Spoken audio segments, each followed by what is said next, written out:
I drove 14 hours through a snowstorm just to be there when my daughter-in-law gave birth. But right outside the delivery room, my son coldly stopped me. "Your wife doesn't like you. Go away." I didn't argue, I just silently turned the car around and went home. 4 days later, a call from the hospital's finance department left me speechless. "Your grandson's bill is $8,500. The system recorded that you electronically signed it at midnight." But at that moment, I was stranded in a remote mountain area with no signal whatsoever. Thank you for being here with me.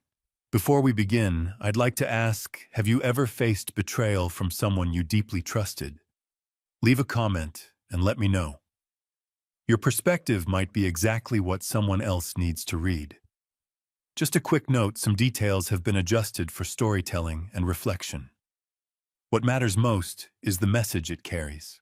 3 weeks before I would stand blocked at that hospital door, before I discovered the fraud, before I learned my own son was the architect of my destruction, the phone rang on a quiet Phoenix evening, and my daughter-in-law spoke my first name for the very first time. "Leland," Simone said, her voice soft and warm through the speaker. "The baby's due any day now. We'd love for you to be there when he arrives. You're going to be such an amazing grandfather."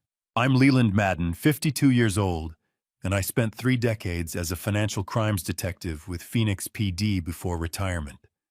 I've interviewed cartel accountants, wire fraud artists, identity thieves who could forge a signature in their sleep.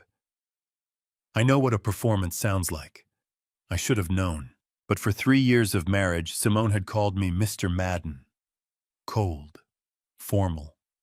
The kind of distance that said I wasn't really family, just an obligation she tolerated at Thanksgiving. My son Desmond, 28 years old, had married her in a courthouse ceremony I wasn't invited to, and every interaction since had felt like I was intruding on their perfectly curated life in Denver. Now suddenly she was calling me Leland. "I'd love to be there," I said, and I meant it. "When should I drive up?" "Tonight, if you can," she said, and there was something in her voice, a sweetness that felt rehearsed, like she was reading from a script. "I just have this feeling he's coming soon. I want you here, Leland. Desmond does too." In the background, I heard a faint sound, a muffled voice, male, too quiet to make out words. Probably Desmond, I told myself. Probably just talking to the dog. "I'll leave in an hour," I said. "Perfect." Her voice brightened. "Drive safely. We can't wait to see you." She hung up before I could ask if they needed anything, before I could say I loved them, before I could do anything but sit in my living room holding the phone and wondering when my daughter-in-law, 34 years old and usually colder than a February audit, had become so warm. I should have listened to that small voice in the back of my detective's mind, the one that said people don't change their patterns without a reason. The one that had kept me alive through 3 decades of interrogations and stakeouts and wiretaps. But I was going to be a grandfather, and that excitement drowned out everything else. I packed carefully.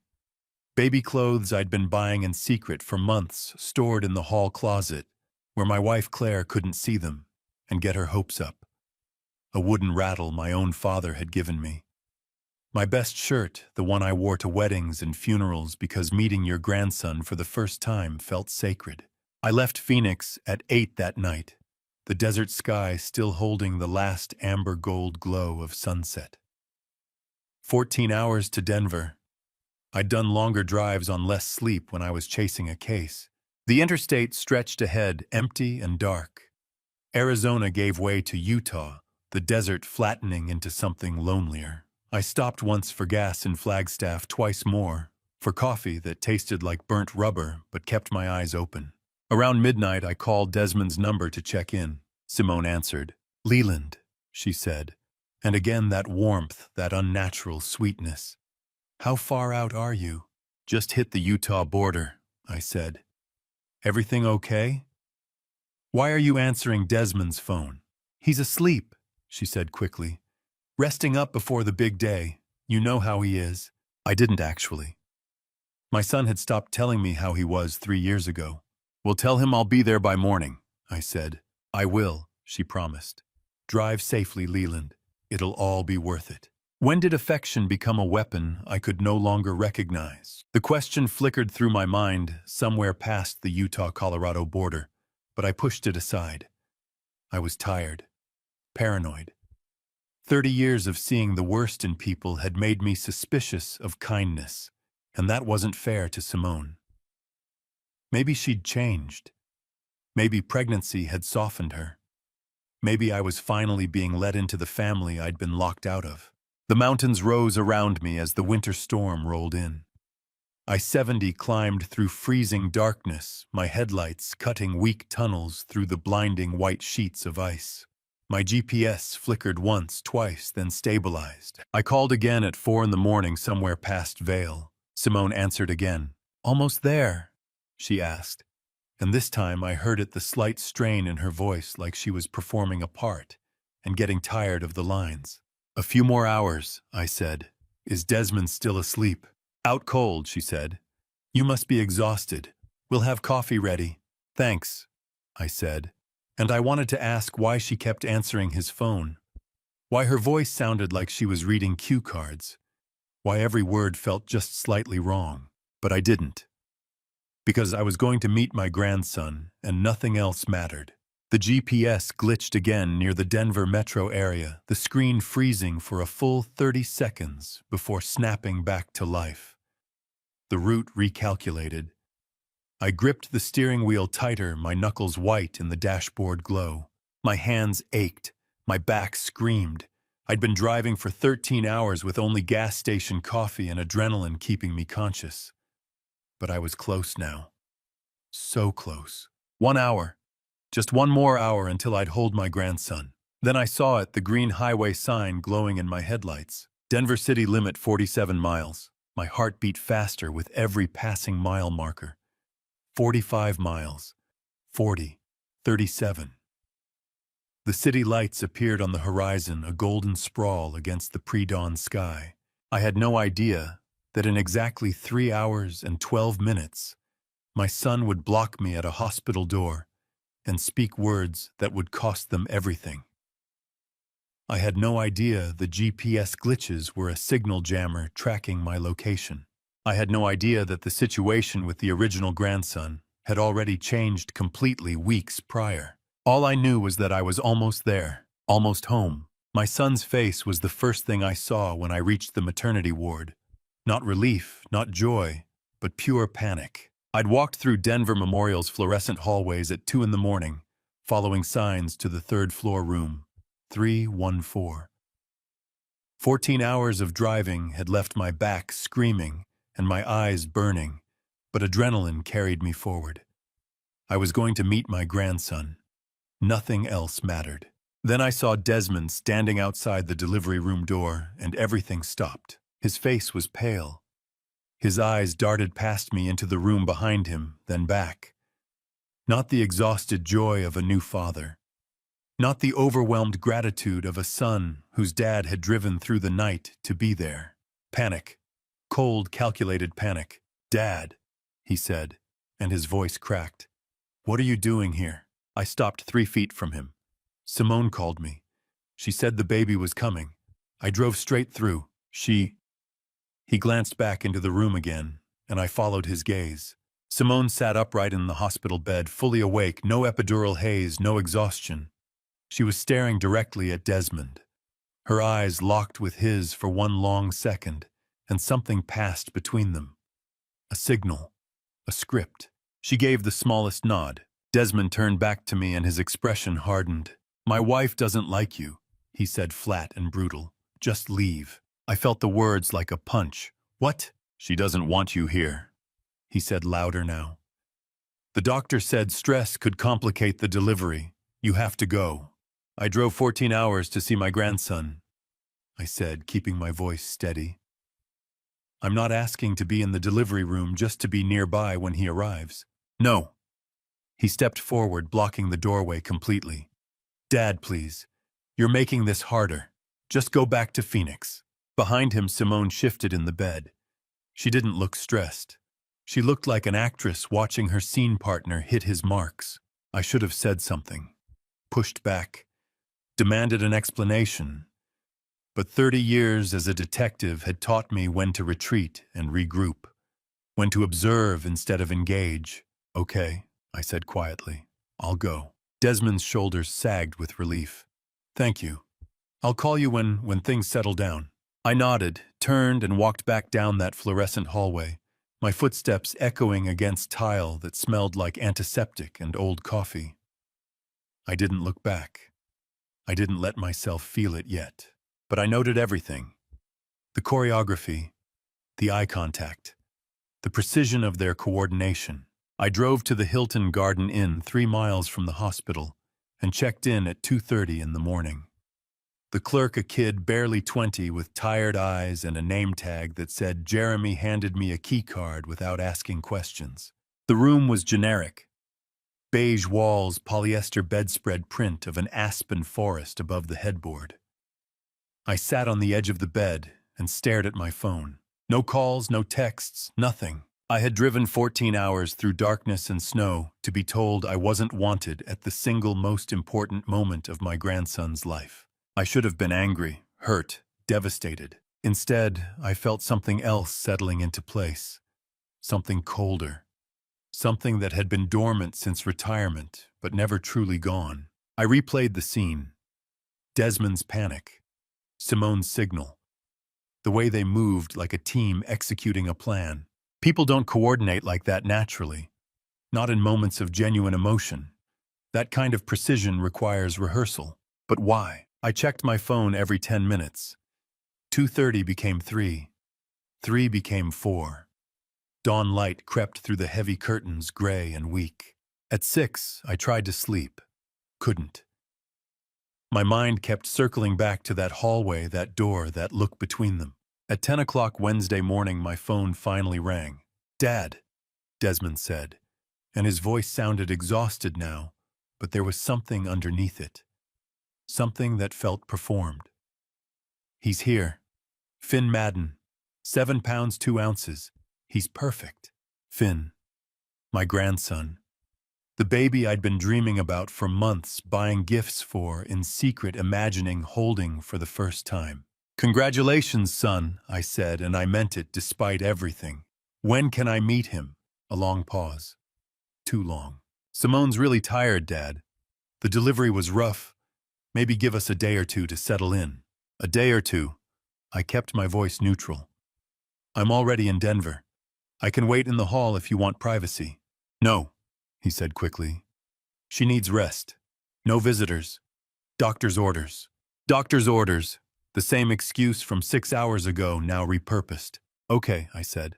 "Call me when you're ready." "I will," he promised, and hung up before I could say I loved him. I sat in that hotel room for another hour, staring at the phone screen until it went dark, and something in me went cold. Not angry, not hurt anymore, just cold, clear.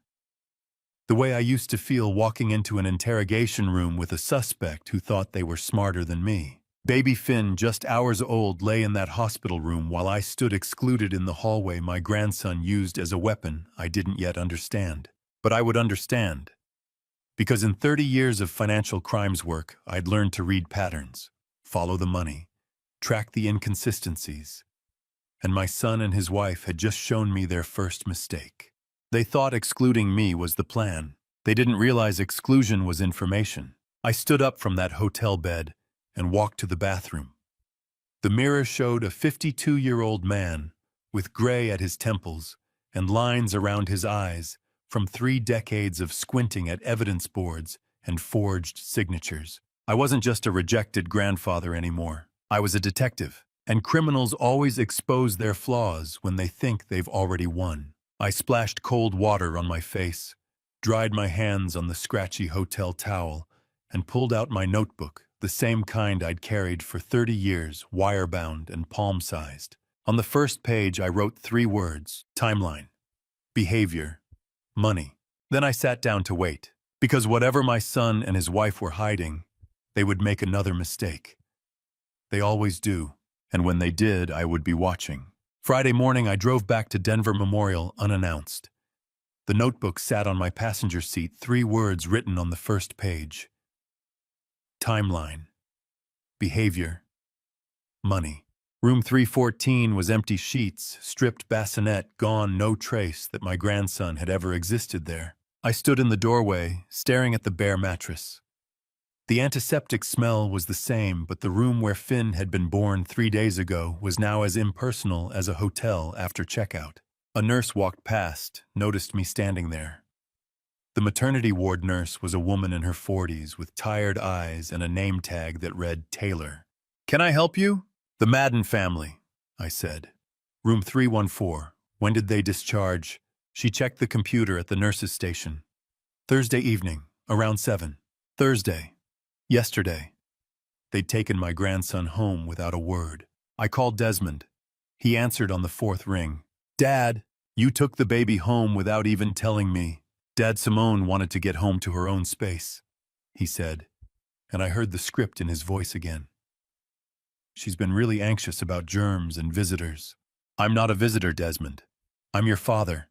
I'm Finn's grandfather." A pause. Too long. Calculated. "I know," he said finally. "But the doctor said new mothers need time to bond without outside stress. She's asking for a month. Just a month to settle in, then you can visit. A month." They thought I would sit quietly for a month, while they did what exactly. "Okay," I said. "Call me when you're ready." I hung up before he could hear what I was thinking. This wasn't new mother anxiety.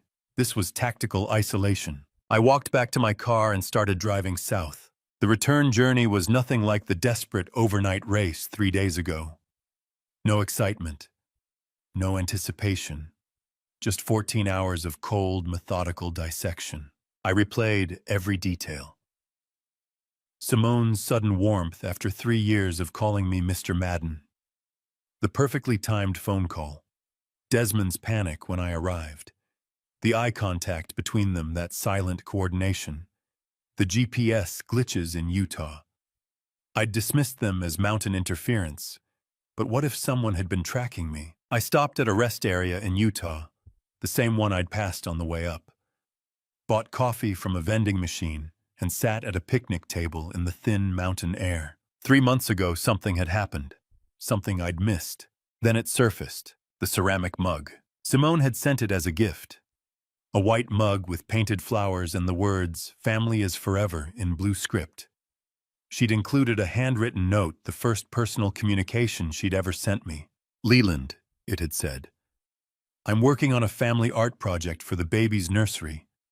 Would you press your handprint into this clay and send it back? I want Finn to grow up surrounded by the people who love him." I'd been so moved I'd nearly cried. I'd pressed my palm into the wet clay, careful to get a clear print. Then my thumb, because she'd asked for thumbprints specifically. "For the tree branches," her note had explained. I'd shipped it back to Denver the next day. Now sitting at that rest stop with cold coffee and colder clarity, I thought, why did she need my fingerprint? In 30 years of financial crimes work, I'd seen biometric fraud 100 times. Fingerprints lifted from clay molds used to unlock phones, sign documents, authorize transfers. That ceramic mug was still sitting on my kitchen counter when I walked through my front door Saturday evening. She'd sent it back a month later, fired and glazed. I'd put it next to my coffee maker and thought about my grandson every morning. I'd never thought about what Simone had done with the clay mold. My neighbor, Rosa Madrigal, 62, a retired elementary school teacher with silver hair and a garden full of roses, waved from her yard as I pulled into the driveway. "How's the new grandbaby Leland?" she called. I forced a smile. "Beautiful, just beautiful."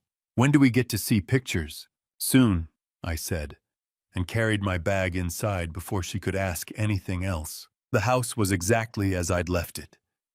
Claire's book on the coffee table. The mug on the counter, painted handprints arranged in a tree. I sat down at the kitchen table and pulled out my notebook. At the top of a fresh page, I wrote questions. Then I started numbering lines, 1 through 7. First question, why did my daughter-in-law need my fingerprint? Second, why did the GPS glitch exactly when I was in a dead zone with no cell service? Third, why did Simone call me Leland for the first time the same night she invited me to Denver? Fourth, Why did they coordinate so precisely to exclude me from the hospital? Fifth, why discharge secretly without notification? Sixth, why exactly 1 month of isolation? Seventh, what are they doing with that month? I stared at the list. In 30 years of financial crimes work, I'd learned that when someone steals your biometrics, they're planning to steal a lot more. I pulled out my phone and opened my banking app, checked my accounts, savings, checking, retirement.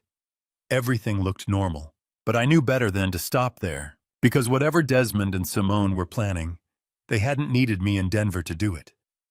They'd needed me away from Phoenix, out of cell range, unreachable. 4 days ago, while I was driving through Utah with no signal, something had happened. I just didn't know what yet. The phone call came Sunday afternoon while I was staring at those 7 questions, and the woman's voice was professional, almost apologetic. Mr. Madden, this is Linda Kaufman from Denver Memorial's billing department.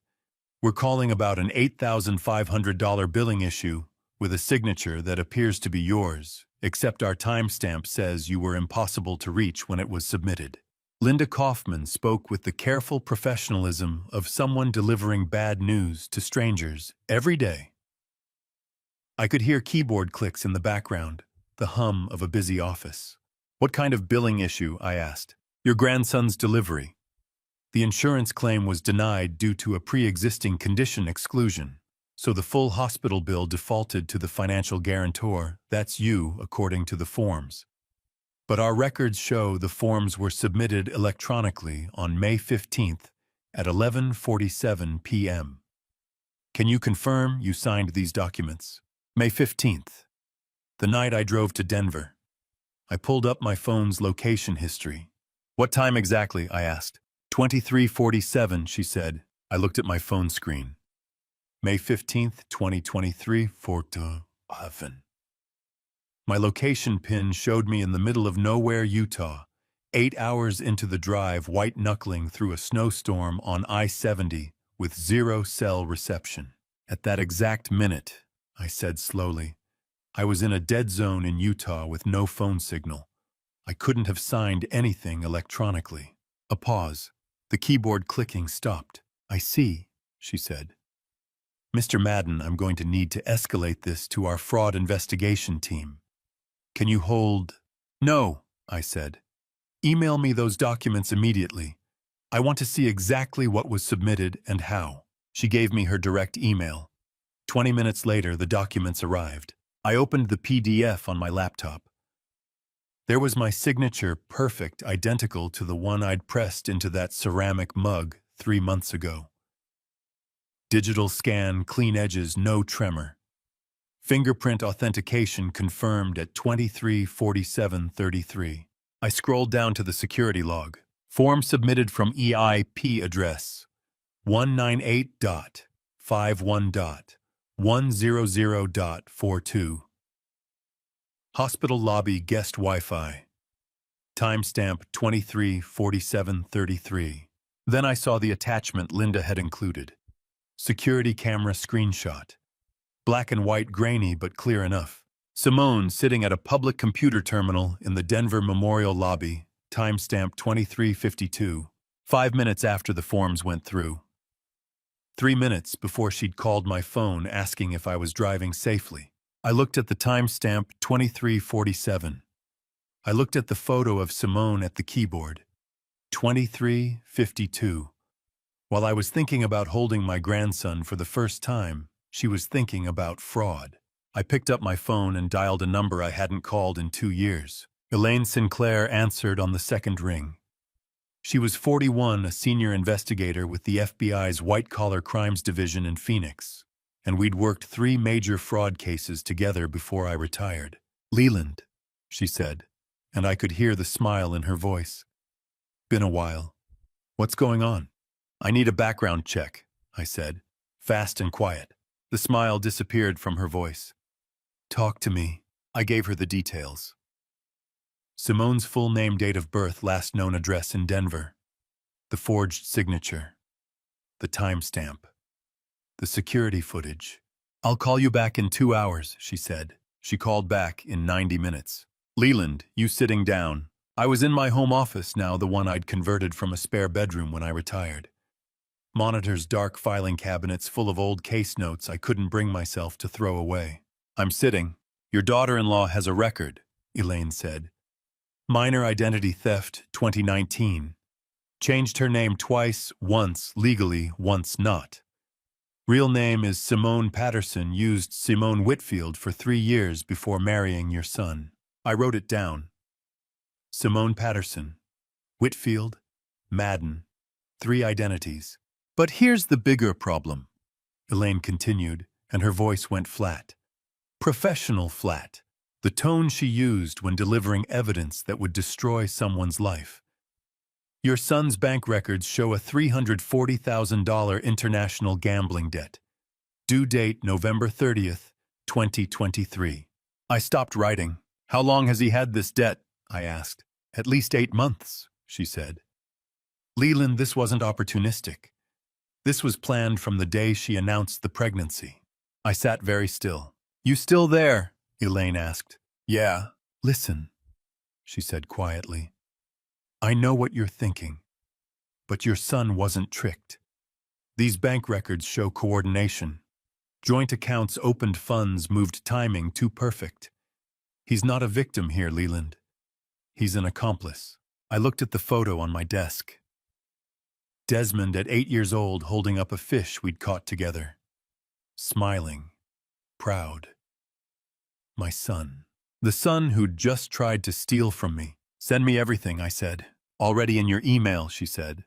Leland, I'm sorry. Don't be, I said. I need the truth, not sympathy. I hung up and opened the files she'd sent. Bank statements. Transaction histories. Dates and amounts painting a picture I didn't want to see, but couldn't look away from. March 12th, joint account opened.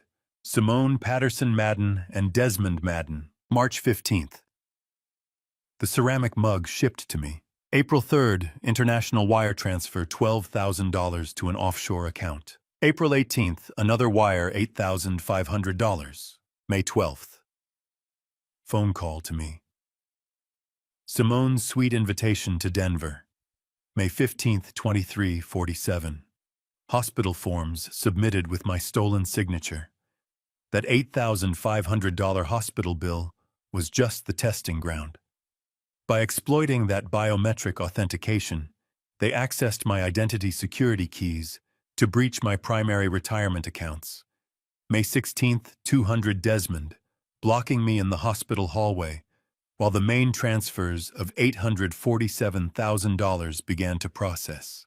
Every move calculated, every word rehearsed, every moment of warmth a transaction. I sat alone in the dark. My son wasn't a victim. My son was the architect. The grief hit me then. Not anger, not betrayal, just profound, bone-deep grief for the boy in that fishing photo who'd somehow become this. I let myself feel it for exactly 10 minutes. Sat in the darkness of my office, surrounded by case files from 3 decades of hunting people who lied and stole and destroyed families. People exactly like my son. Then I turned the lights back on. Because with a $340,000 debt due November 30th, an $8,500 hospital fraud was just the opening move.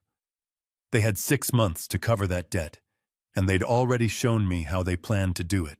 My fingerprint, my signature, my identity. I pulled out my old case notebook and opened to a fresh page. At the top I wrote counter-operation. They had no idea I'd spent 30 years hunting people exactly like them. By 11 o'clock Sunday night, I had a list of 7 calls to make. In 30 years of law enforcement, I'd learned that the quality of your network determines whether you hunt alone or with a pack. I started with Elaine. I need federal jurisdiction, I said when she answered. Full white-collar case file. Already opened it an hour ago, she said. Leland, if your son and his wife are running a coordinated fraud scheme, you need FBI resources behind you. I've got authorization to monitor their accounts, track communications, coordinate with local PD. What else do you need? Denver surveillance, I said. She didn't hesitate. I'll make calls. Second call, Noel Harrington. Detective Noel Harrington, 50 years old, from Denver PD's Fraud Division. We'd worked a multi-state identity theft ring together 3 years back, and good cops remember who had their back. He answered on the second ring. "Leland, it's been a while. I need a favor," I said. "Background monitoring and surveillance in Denver. Targets are my son and daughter-in-law." A pause. Not judgment. Processing. "Your son," he said. "Yeah, you wouldn't ask if you weren't sure," he said. "Send me what you have. I'll run surveillance and background checks from my end." Third call, Ray Carson, one of my former Phoenix PD partners who'd retired 2 years before me.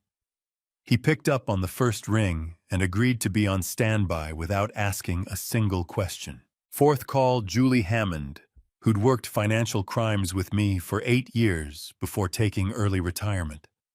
She told me she'd clear her calendar starting Tuesday. Fifth call, Vincent Cross, my old surveillance specialist. He simply said, "Text me the address and I'm there." 3 retired detectives, all within 10 minutes, all immediate yes. Sixth call, Alan Pritchard, the senior security specialist at my bank. It was almost midnight, but Alan kept his phone on for exactly this kind of situation. "Leland," he said. "What's wrong?" "I need the AI audio frequency system active on my accounts," I said. "Any voice spoofing attempt, I want it flagged and geolocated instantly." "The system you helped us build in 2018, he asked. "That's the one. I can have it monitoring your accounts by tomorrow morning," he said. "What are we looking for?" "Voice cloning, deep fake audio, anything that sounds like me but isn't me." I heard keyboard clicks. "Done. System goes live at 6 a.m. Anything else? Send me real-time alerts. Every transaction, every authentication attempt, every login." "You got it." How many criminals had I caught over 30 years because they underestimated a cop's network? Seventh call, my wife Claire. She deserved to know. She answered groggily. "Leland, it's midnight. Are you okay?" "I'm fine," I said. "But I need to tell you something about Desmond." I told her everything. The forged signature, the stolen fingerprint, the gambling debt, the coordination between him and Simone, the fact that our son was actively stealing from us. She was quiet for a long time. "Our son," she said finally. "Yeah. What are you going to do?" "Stop him," I said. "Document everything. Build a case. Let him walk into a trap of his own making." Another long pause. "Do what you have to do," she said, and her voice cracked. "But Leland, when this is over, we're going to have to grieve. For the son we thought we had." "I know," I said. When I hung up, I sat for a moment in the silence of my home office. The monitors were dark. The filing cabinets full of old cases cast long shadows in the desk lamp's glow. Then I opened my laptop and started building the documentation system. First screenshots of every text message Simone had sent. The warm invitation to Denver. The follow-up messages asking about my drive. The concern that felt genuine at the time but now looked like tracking. Second, GPS timestamps from my phone. May 15th, 23:47, my exact location in the Utah dead zone when the hospital forms were submitted. Third, hotel receipt from the Hilton Garden Inn. Check-in time 2:30 a.m. May 16th. Proof I'd driven through the night. Fourth, gas station purchases. Flagstaff, Arizona. Green River, Utah. Eagle, Colorado. Every stop time-stamped and geotagged. Fifth, call logs showing Simone intercepting Desmond's phone. Twice on the drive up. Once after I checked into the hotel. Sixth, the email from Linda Kaufman with the forged hospital bill and security camera footage of Simone at the lobby computer. Seventh, bank statements showing the ceramic mug purchase from March, the shipment, tracking the timeline, proving she'd captured my fingerprint 3 months before using it. I backed everything up to 3 separate cloud storage accounts.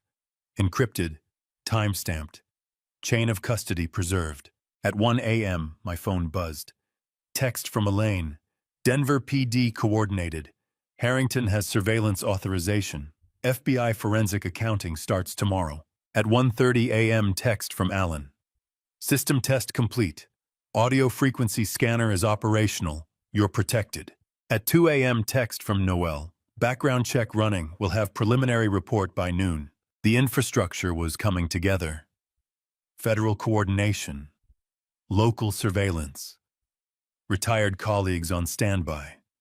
Bank security armed with technology I'd helped build 5 years ago, technology specifically designed to catch voice-spoofing fraud. Simone had no idea that the AI system scanning for fake audio signatures was something I'd personally consulted on.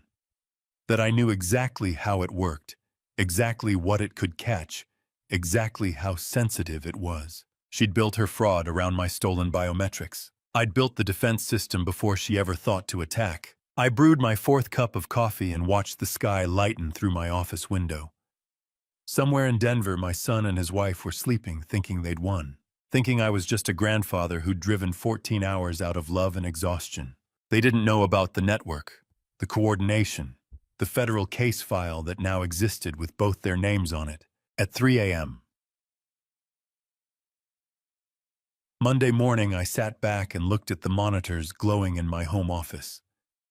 FBI coordination active, Denver surveillance running, 3 retired detectives on standby, bank AI system armed, every piece of evidence documented, backed up, and secured. The trap was set. Now all I had to do was wait for them to walk into it. I didn't have to wait long. Elaine's call came at 7 o'clock Monday morning, and the first thing she said was, "Leland, sit down. What your son and his wife built against you is the most sophisticated fraud infrastructure I've seen outside of organized crime." I was already sitting at my desk, coffee cold in the mug beside me, monitors still glowing from the all-night documentation session. "Talk to me," I said. "FBI Tech Forensics finished the deep dive," she said, and I could hear papers rustling. They deployed 8 distinct attack layers. This wasn't opportunistic, Leland. This was architecture. 8 layers. I repeated, pulling up a blank document to take notes. First, GPS signal jammer. That's what caused your glitches in Utah. They were tracking you in real time, making sure you were out of cell range when they needed you to be. The snowstorm. The dead zones. The moments I'd dismissed as mountain interference. Second, desktop spyware on your home computer. Keylogger screen capture the works. They've been monitoring everything you type for at least 3 months. I looked at my laptop. Every email I'd sent, every bank login, every search. Third, mobile tracking on your phone. They knew where you were at all times. Fourth, she continued, 3 synthetic identity accounts, using variations of your middle name with forged credentials. Thomas Madden, T. Madden, Thomas L. Madden, all opened in different states. Fifth, spoofed voicemail system. Any message you thought you left them, they could intercept, delete, or replace. I thought about the calls where Simone answered Desmond's phone. The messages I'd left that he claimed he never received. Sixth, stealth crypto wallet for fund transfers. Makes tracking nearly impossible without federal subpoenas. Seventh, biometric theft device. We're still analyzing the ceramic mug you mentioned, but the clay composition matches commercial-grade biometric capture materials. Eighth, voice cloning software. They haven't deployed it yet, but the FBI found installation files on Simone's laptop. They were preparing to fake your voice for bank authorization calls. 8 layers. Military-grade fraud infrastructure deployed against their own family. How much have they already taken? I asked. $23,000 over the past 2 months, flowing through intermediaries and ghost accounts. But Leland, she paused. The timeline is what kills me. FBI Tech Forensics tracked the first synthetic account opening to 8 months ago, September 2022. September 2022. I pulled up my calendar and counted backward. The exact week they announced the pregnancy, I said. They're planning to hurt him, I said. Not necessarily, Elaine said quickly. Could be medical fraud. Fake a condition, fake a death certificate, collect the payout. I thanked Elaine and hung up. Sat at my desk, staring at the notes I'd taken. 8 attack layers. Timeline starting with the pregnancy announcement. A grandson I'd been excited about for 8 months, who was really just the bait in an elaborate trap. I stood up and walked to the kitchen. The ceramic mug sat on the counter next to the coffee maker, exactly where I'd kept it for 3 months. White ceramic with hand-painted flowers. Blue script reading, "Family is forever." I picked it up and turned it over. The bottom showed my thumbprint, pressed into the clay, fired and glazed, permanently preserved. Clear ridges, perfect definition. The kind of biometric scan that could unlock a hospital electronic signature portal at 23:47 while I was driving through a Utah snowstorm. I closed my eyes and let the memory surface. February 2023. 3 months ago. I'd driven to Denver for what I thought was a reconciliation visit. Desmond had called, said Simone wanted to make amends, wanted me to be part of the baby's life. I'd arrived hopeful. Simone had been warm. Genuinely warm, or so I'd thought.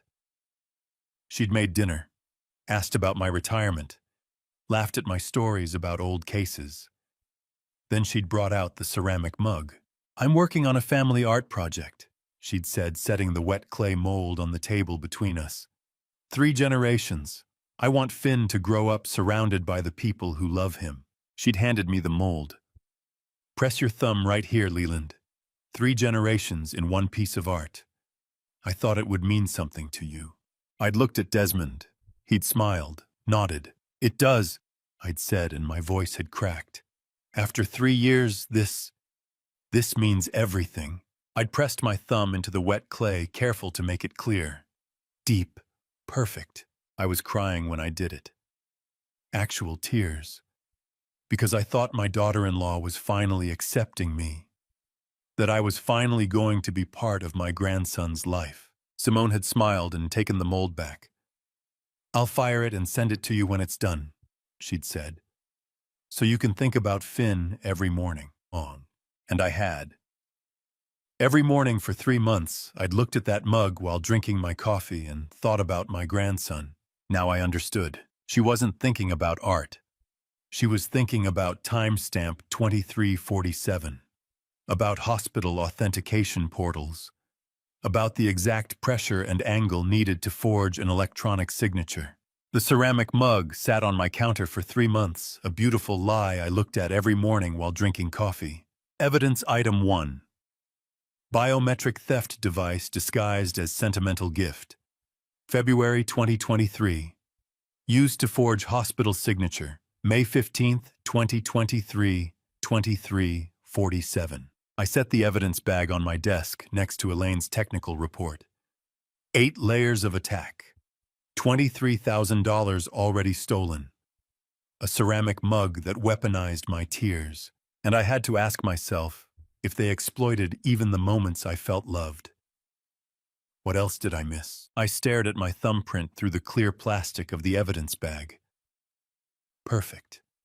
Permanent. Captured in a moment of genuine emotion and used as a weapon. The answer would come 4 days later in a phone call that would make $23,000 look like pocket change.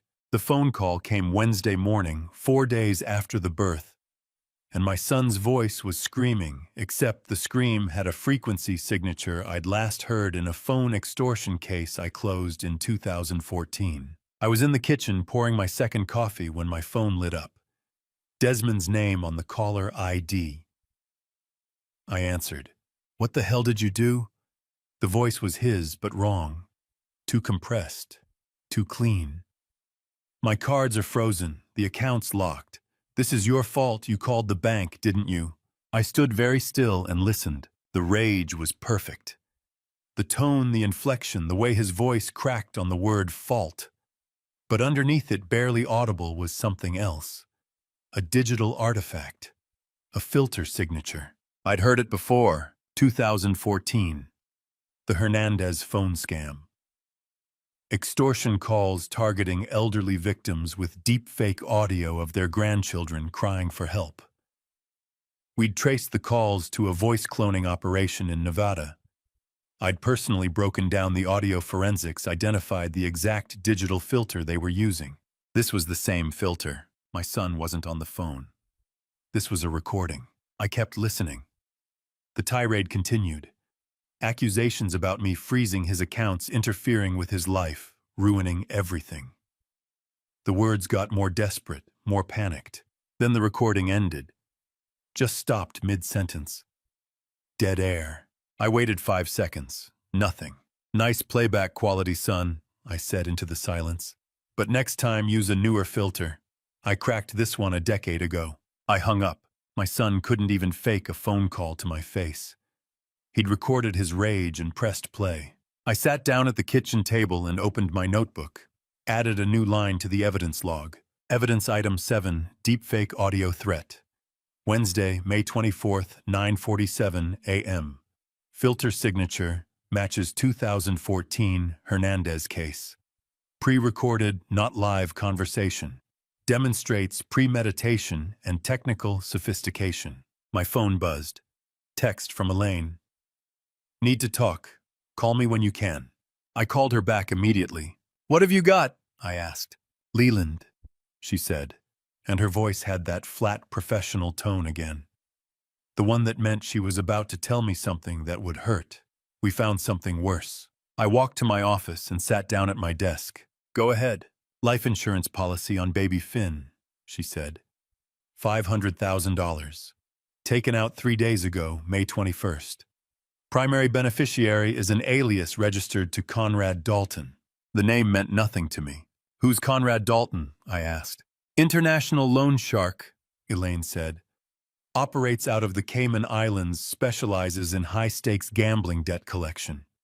Your son's $340,000 debt that's owed to Dalton. And according to the insurance documents we subpoenaed, this was a joint agreement. All 3 of them signed off, Desmond, Simone, and Dalton. I stared at my computer screen. My grandson is the collateral, I said. Yeah, Elaine said quietly. They turned that baby into a debt instrument before he was even a week old. This wasn't about protecting Finn Leland. This was about using his profile for cash, which is why we're treating this as an active threat. I'm coordinating with Denver PD to establish wellness checks on the baby. Unannounced visits, documentation of his condition.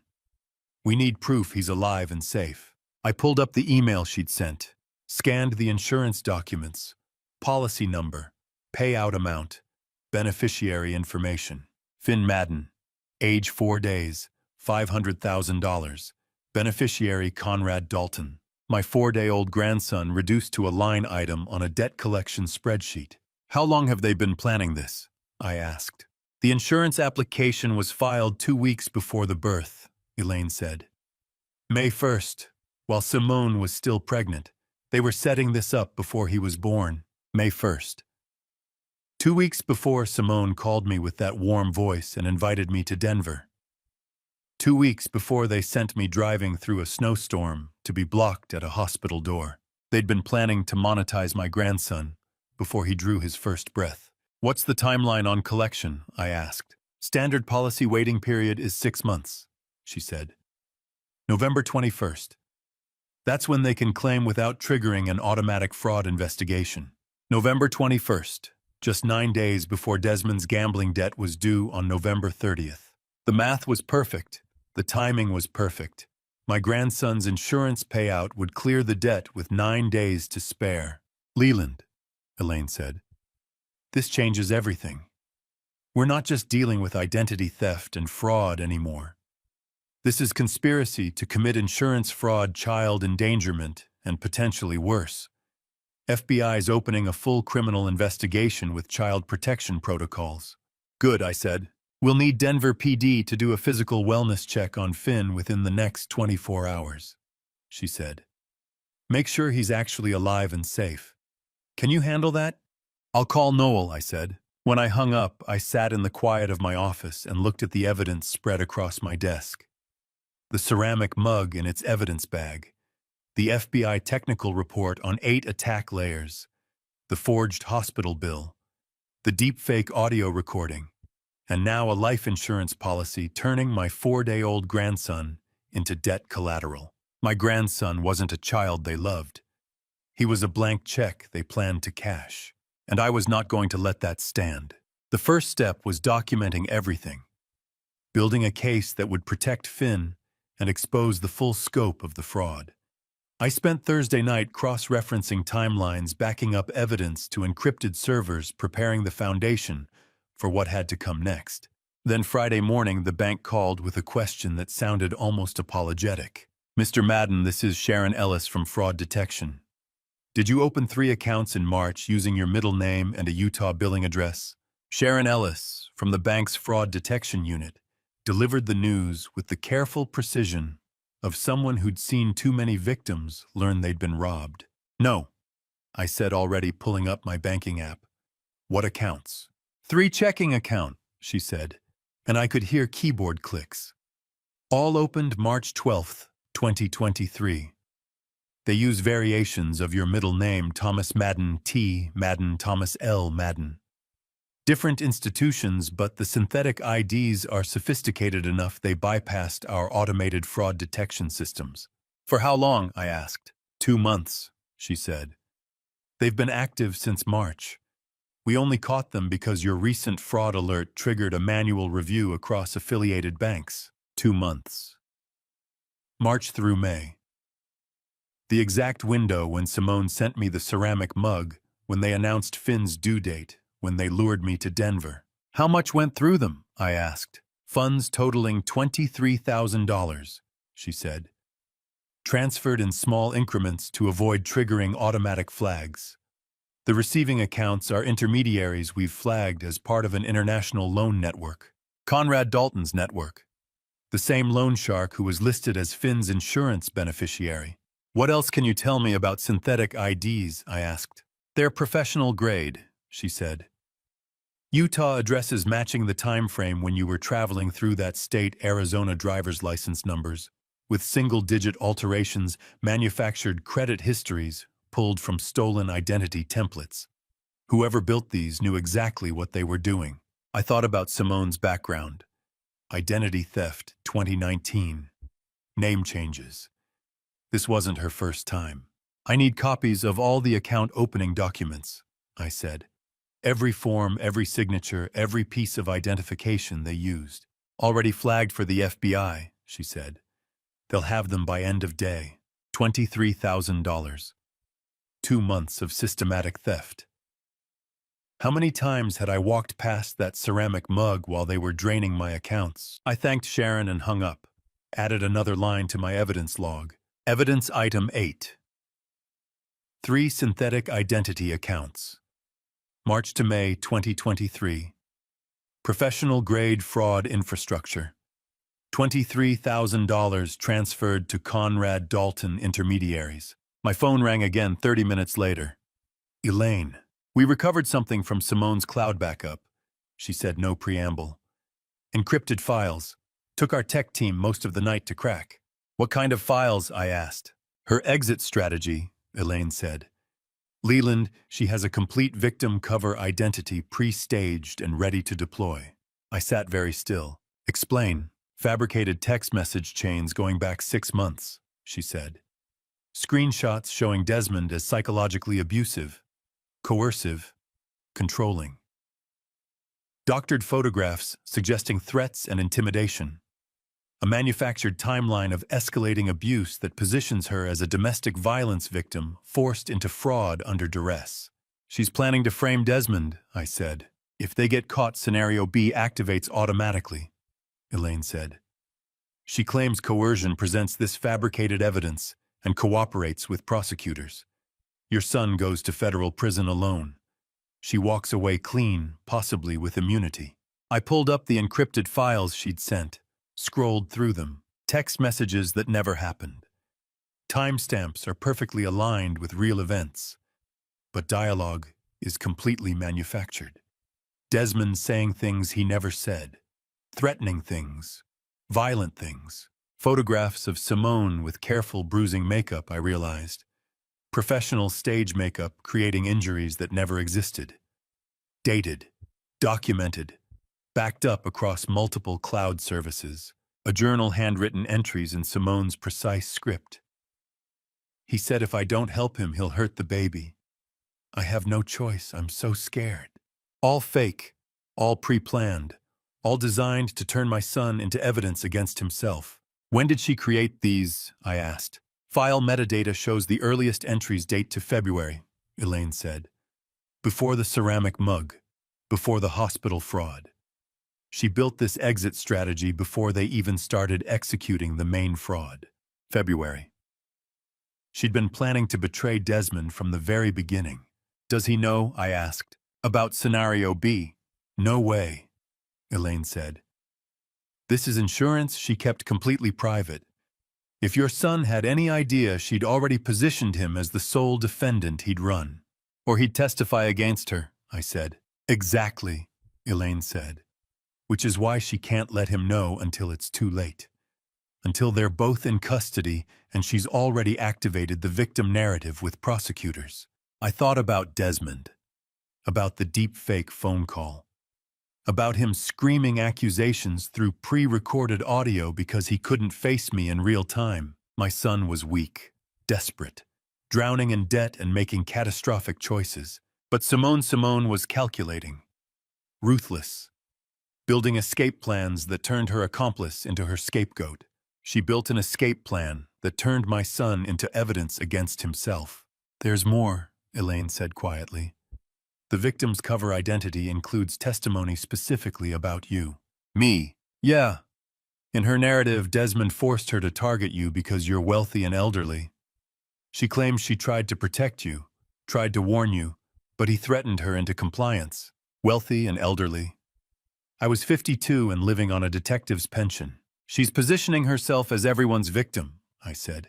Mine Desmond's the systems. And it's sophisticated enough it might work, Elaine said. Prosecutors see this kind of coerced spouse defense all the time.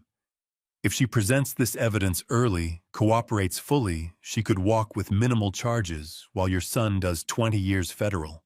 I closed the encrypted files and sat back in my chair. My son thought he'd married an ally, a partner who would help him clear the gambling debt and start fresh. Someone who loved him enough to commit crimes beside him. He had no idea that in Simone's carefully constructed Scenario B, he was the sacrificial pawn. The truly dangerous one wasn't my son. It was the woman he married. Understanding Simone was the true threat changed everything. She wasn't just my son's accomplice, she was the architect, and Desmond was her insurance policy. Saturday morning, my phone rang. Kevin Roth's voice was urgent in the way only an IT security specialist's voice gets when they find something they weren't supposed to. Leland, don't touch your computer. We've got a problem. Kevin Roth, an IT security specialist I'd worked with on a cybercrime task force 5 years back, had the kind of technical paranoia that made him perfect for finding things people wanted hidden. I'd asked him to run a security scan on my system as a favor. What kind of problem? I asked. Military-grade spyware, he said. Installed approximately 3 weeks ago.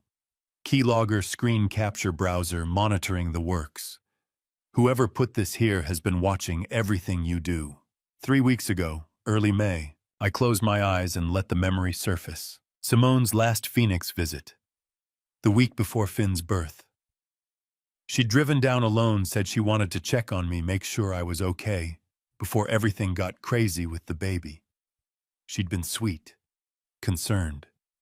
We sat in the living room talking for an hour. Then she went into the kitchen to make tea, 15 minutes. I'd thought nothing of it at the time. Can you remove it? I asked. Kevin was quiet for a moment. Yeah, but Leland, this logs every keystroke, every search, every document you open. If someone's been watching for 3 weeks, they know everything. Every FBI call, every bank coordination, every piece of evidence I'd gathered, every network contact I'd activated. Simone had been watching my entire investigation unfold in real time. She'd been watching me build the case against her for 2 solid weeks. Had she been laughing, or had she been getting nervous? Kevin, I said slowly, don't remove it. What? If she's watching, I want her to keep watching, I said. I'm going to show her exactly what I want her to see. A pause. Then Kevin laughed. You're going to use it as bait. Yeah, I said. Can you help me make sure she believes what she's seeing? Absolutely, he said. What do you need? I spent Saturday afternoon on the phone with Elaine Allen Pritchard and Kevin, building the trap. The concept was simple: create something Simone couldn't resist. Something valuable enough to pull them out of Denver and into my territory. Something that would make them think they'd won. A fake inheritance. Elaine helped me fabricate the documentation. A former police partner who'd passed away 6 months ago, real person, real death, but no actual inheritance. We created attorney letters on official letterhead, bank statements showing a probate account, transfer documents ready for signature. $75,000. Enough to make a dent in that gambling debt. Enough to look like salvation. Alan set up the bait account at the bank. Any attempt to access it would be flagged, geolocated, and recorded. Real-time alerts to the FBI. Kevin helped me position everything perfectly. I left a printed check on my desk, clearly visible in my webcam frame. Opened the fabricated attorney emails where the spyware could log them. Made phone calls discussing the inheritance while sitting at my monitored computer. Sunday morning, I installed hidden wireless cameras in my living room and kitchen. Cloud backup. Automatic recording. The FBI would have access to every angle. Then Sunday evening, I opened my browser, typed slowly, deliberately. Phoenix Real Estate Inheritance Info, $75,000. Contact legal counsel. In Denver, I knew 2 pairs of eyes were reading those exact words. I waited 30 minutes. Long enough for them to see it. Long enough for them to discuss it. Long enough for Simone to tell Desmond exactly what to say. Then I called my son. He answered on the 3rd ring. "Dad." "Desmond," I said, keeping my voice warm, grandfatherly. "I have some excellent financial news to share. An inheritance from an old partner came through. $75,000. I know things have been tight with the new baby, and I'd love to discuss it with you and Simone. Maybe we could set something up for Finn's future." Silence. Not the immediate response I'd expect from someone who'd just heard about unexpected money. Not the natural reaction of a son hearing his father offer financial help. 3 full seconds of silence. Enough time to glance at someone across the room. Enough time for that someone to nod. Enough time for them to activate whatever script they'd prepared. When Desmond spoke again, the shift was instant. "Dad, that's wonderful news," he said, and the sweetness could give you whiplash. "You know what Simone says, she's feeling much better. The recovery's been faster than expected. We could drive down next Saturday morning if that works for you. Bring Finn so you can finally meet him properly." Finally, I met him. As if they hadn't blocked me at the hospital door. As if they hadn't banned me for a month. "That would be perfect," I said. "I'd love to see my grandson." "Great," Desmond said, and I could hear the smile in his voice. The relief, the greed. "We'll leave early, probably be there by 10:30. I'll text you when we're close." "I'll make breakfast," I said. "Coffee, pancakes. We can talk about the inheritance and how to handle the paperwork." "Sounds perfect, Dad," he said. "Really? Thank you." I hung up and sat very still. In 3 weeks, Simone had watched me coordinate with the FBI. Watched me activate my law enforcement network. Watched me gather evidence against them. And she'd decided the best response was to drive straight into my trap, because she thought she was smarter. Though she was always 3 steps ahead. Thought that knowing what I was planning meant she could counter it. She didn't realize that everything she'd seen was exactly what I wanted her to see. The fake inheritance. The careless check on my desk. The browser searches she could monitor. All bait. I texted Elaine. They took it. Saturday, 10:30 a.m. Her response came 30 seconds later. "FBI will be in position by 9 o'clock. Hidden surveillance, geo-tracking, audio monitoring. We'll have everything." I looked at the hidden camera in my living room. The spyware on my computer. The bait check on my desk. The trap was set, baited, and ready. All I had to do was wait for them to walk through my front door. Saturday morning, I made coffee and waited. The hidden cameras were active. FBI surveillance was in position 2 houses down. Alan had confirmed the bait account was armed. Everything was ready. Through my living room window, I watched my son's Honda Accord pull into the driveway at exactly 10:30 a.m. And for one suspended moment before the doors opened, I was just a grandfather waiting to meet his grandson, not a detective setting a trap for his own family. Then the moment passed. Desmond got out first. Thinner than I remembered. Pale. Dark circles under his eyes like he hadn't been sleeping. He opened the back door and carefully lifted out a car seat carrier. Simone emerged from the passenger side. She looked recovered, refreshed. Her eyes scanned my house with the same calculating assessment I'd seen 100 times in suspects evaluating a target. I opened my front door before they reached it. "You made it," I said, smiling. Come in, come in." Desmond carried the car seat inside, set it gently on my coffee table. And there he was. "Finn, can I?" I asked. Desmond nodded, not quite meeting my eyes. I lifted Finn carefully from the carrier. He stirred, made a small sound, then settled against my chest. Warm. Solid. Real. "He's beautiful," I said, and my voice cracked despite everything. "He looks just like you did, Desmond. Exactly like you." For a moment, just a moment, I saw something like pain cross my son's face. Then Simone touched his arm and the expression vanished. "We brought pictures," she said brightly. "From the hospital. I know we were so overwhelmed those first few days, but we've been documenting everything now." I held Finn and played the role. Excited grandfather, oohing over baby photos, making coffee, offering breakfast. But I was also observing. Simone moved through my house with purpose disguised as casual interest. She looked at the family photos on the wall, commented on the furniture, asked about the neighborhood. But her eyes were calculating. Assessment, asset valuation. Desmond barely spoke, sat on my couch with his coffee untouched, staring at his phone. Finn stirred in my arms, opened his eyes, clear, innocent Desmond's eyes from 30 years ago, and looked up at me. I understood in that moment that whatever I was about to do, I was doing it for him. "He's so alert," I said. "How's he been sleeping?" "Terrible," Simone said with a practiced laugh.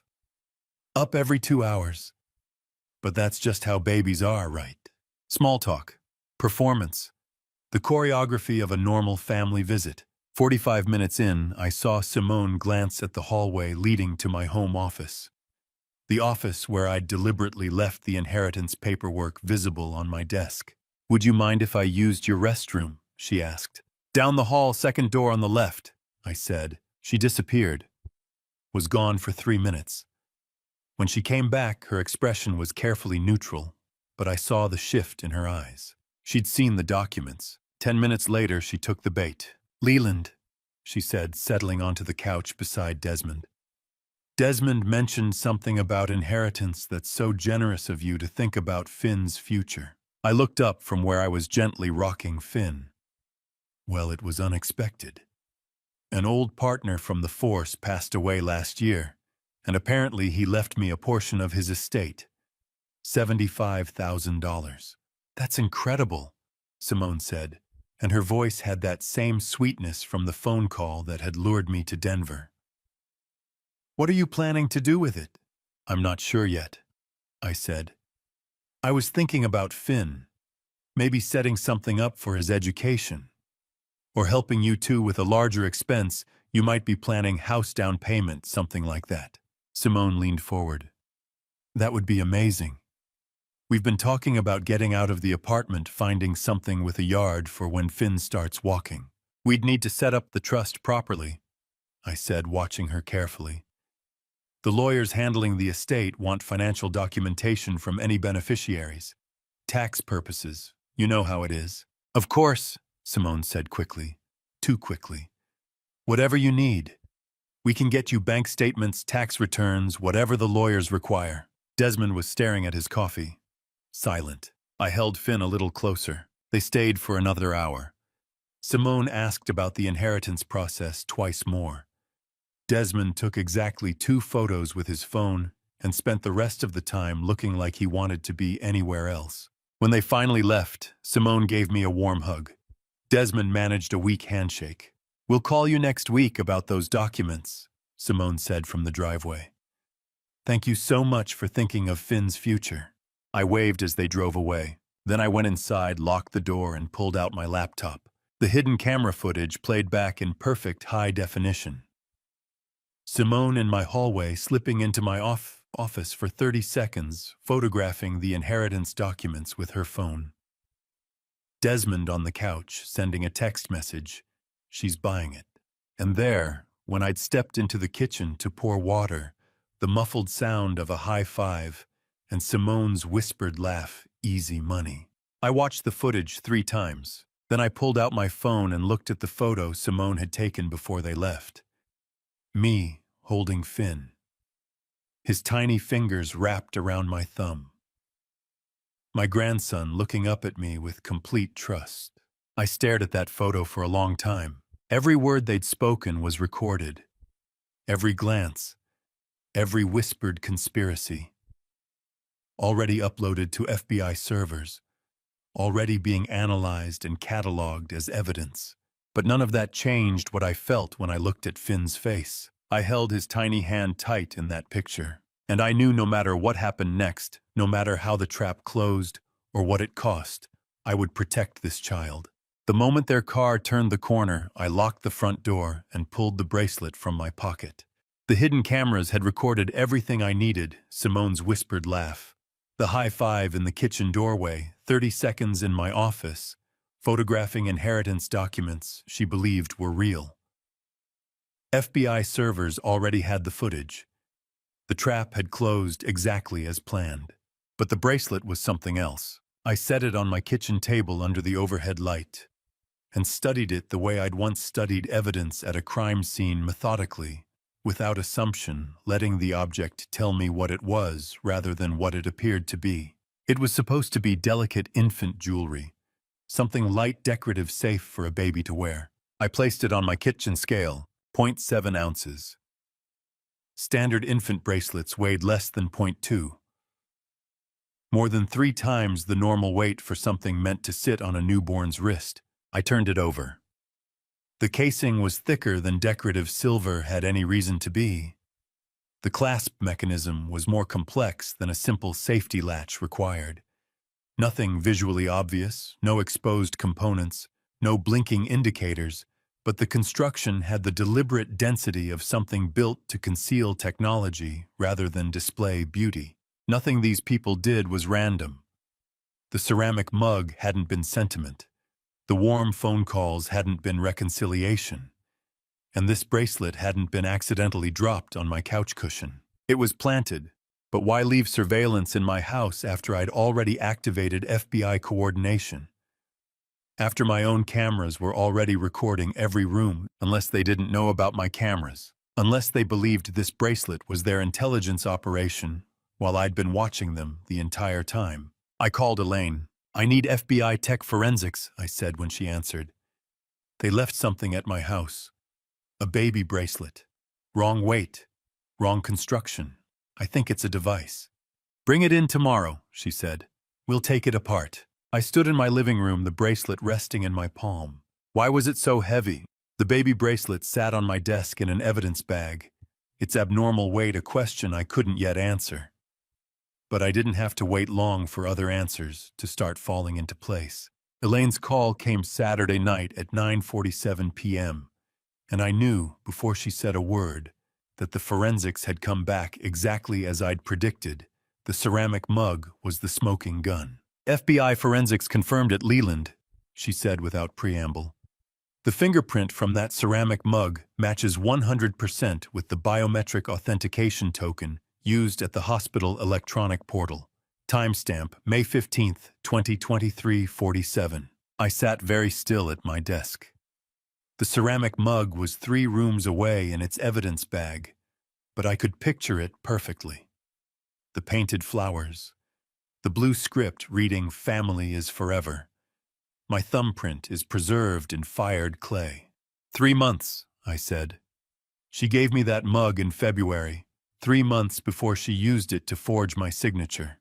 "This wasn't opportunistic, Leland," Elaine said. "This was infrastructure. She built that fraud mechanism months before deployment. Every sentimental moment was tactical. I thought about that February visit. Simone's warm smile. Her request to press my thumb into wet clay. The tears in my eyes because I thought she finally accepted me. While I was crying, she was planning a timestamp, 2347. What else did forensics find? I asked. The clay composition matches commercial-grade biometric capture materials, she said. The kind used by security companies for high-resolution fingerprint scanning.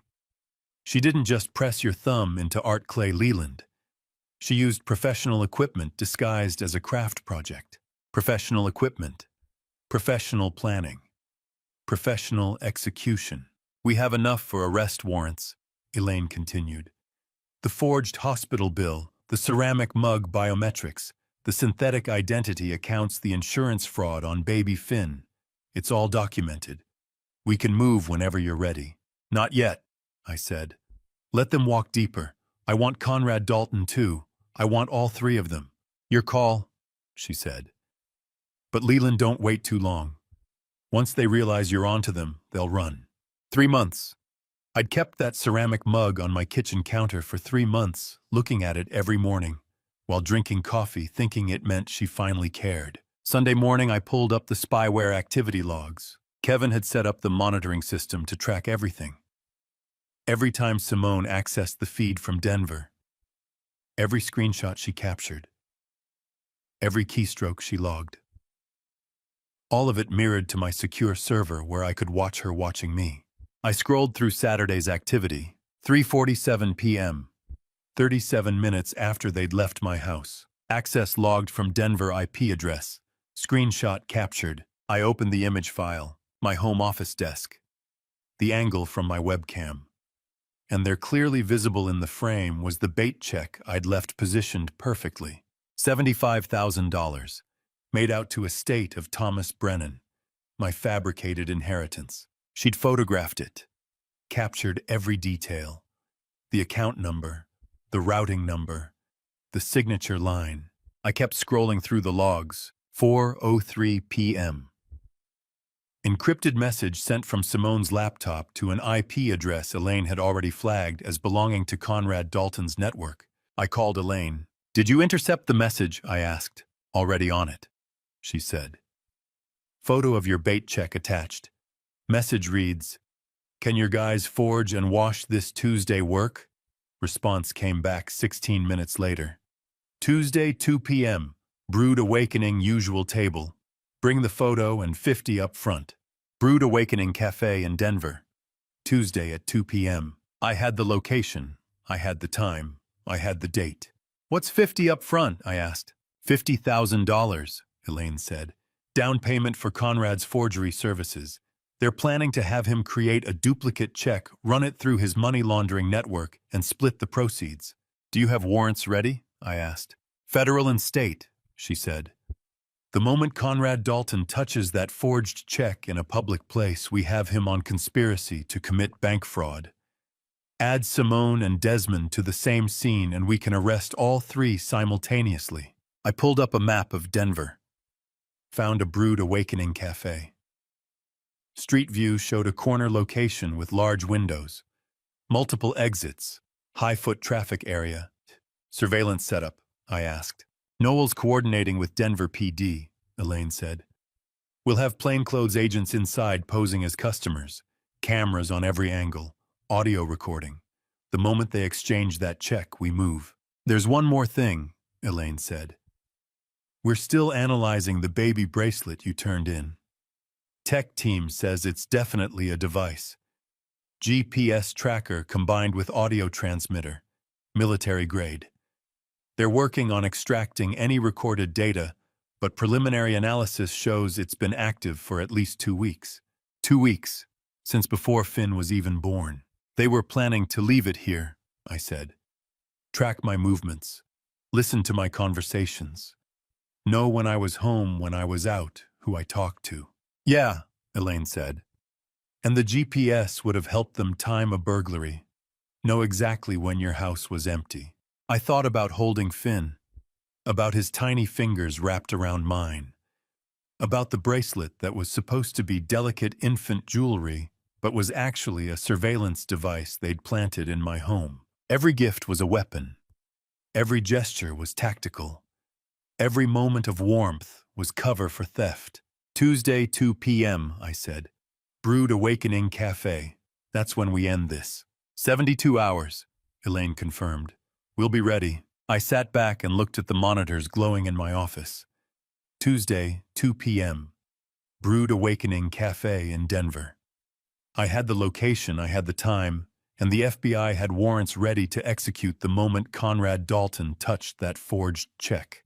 The trap I'd baited through the spyware, the exact surveillance tool she'd installed to watch me, was now a 72-hour countdown to federal arrest. But between Sunday morning and Tuesday afternoon, there was one more piece of the puzzle I needed to understand. And it would be the piece that changed everything. That missing puzzle piece arrived Monday morning, with the kind of urgency that meant the timeline just collapsed. Elaine's voice on the phone. Leland, they're running one-way tickets to Costa Rica Wednesday morning, the day after the cafe meet. I was in my office, coffee halfway to my mouth. I set it down carefully.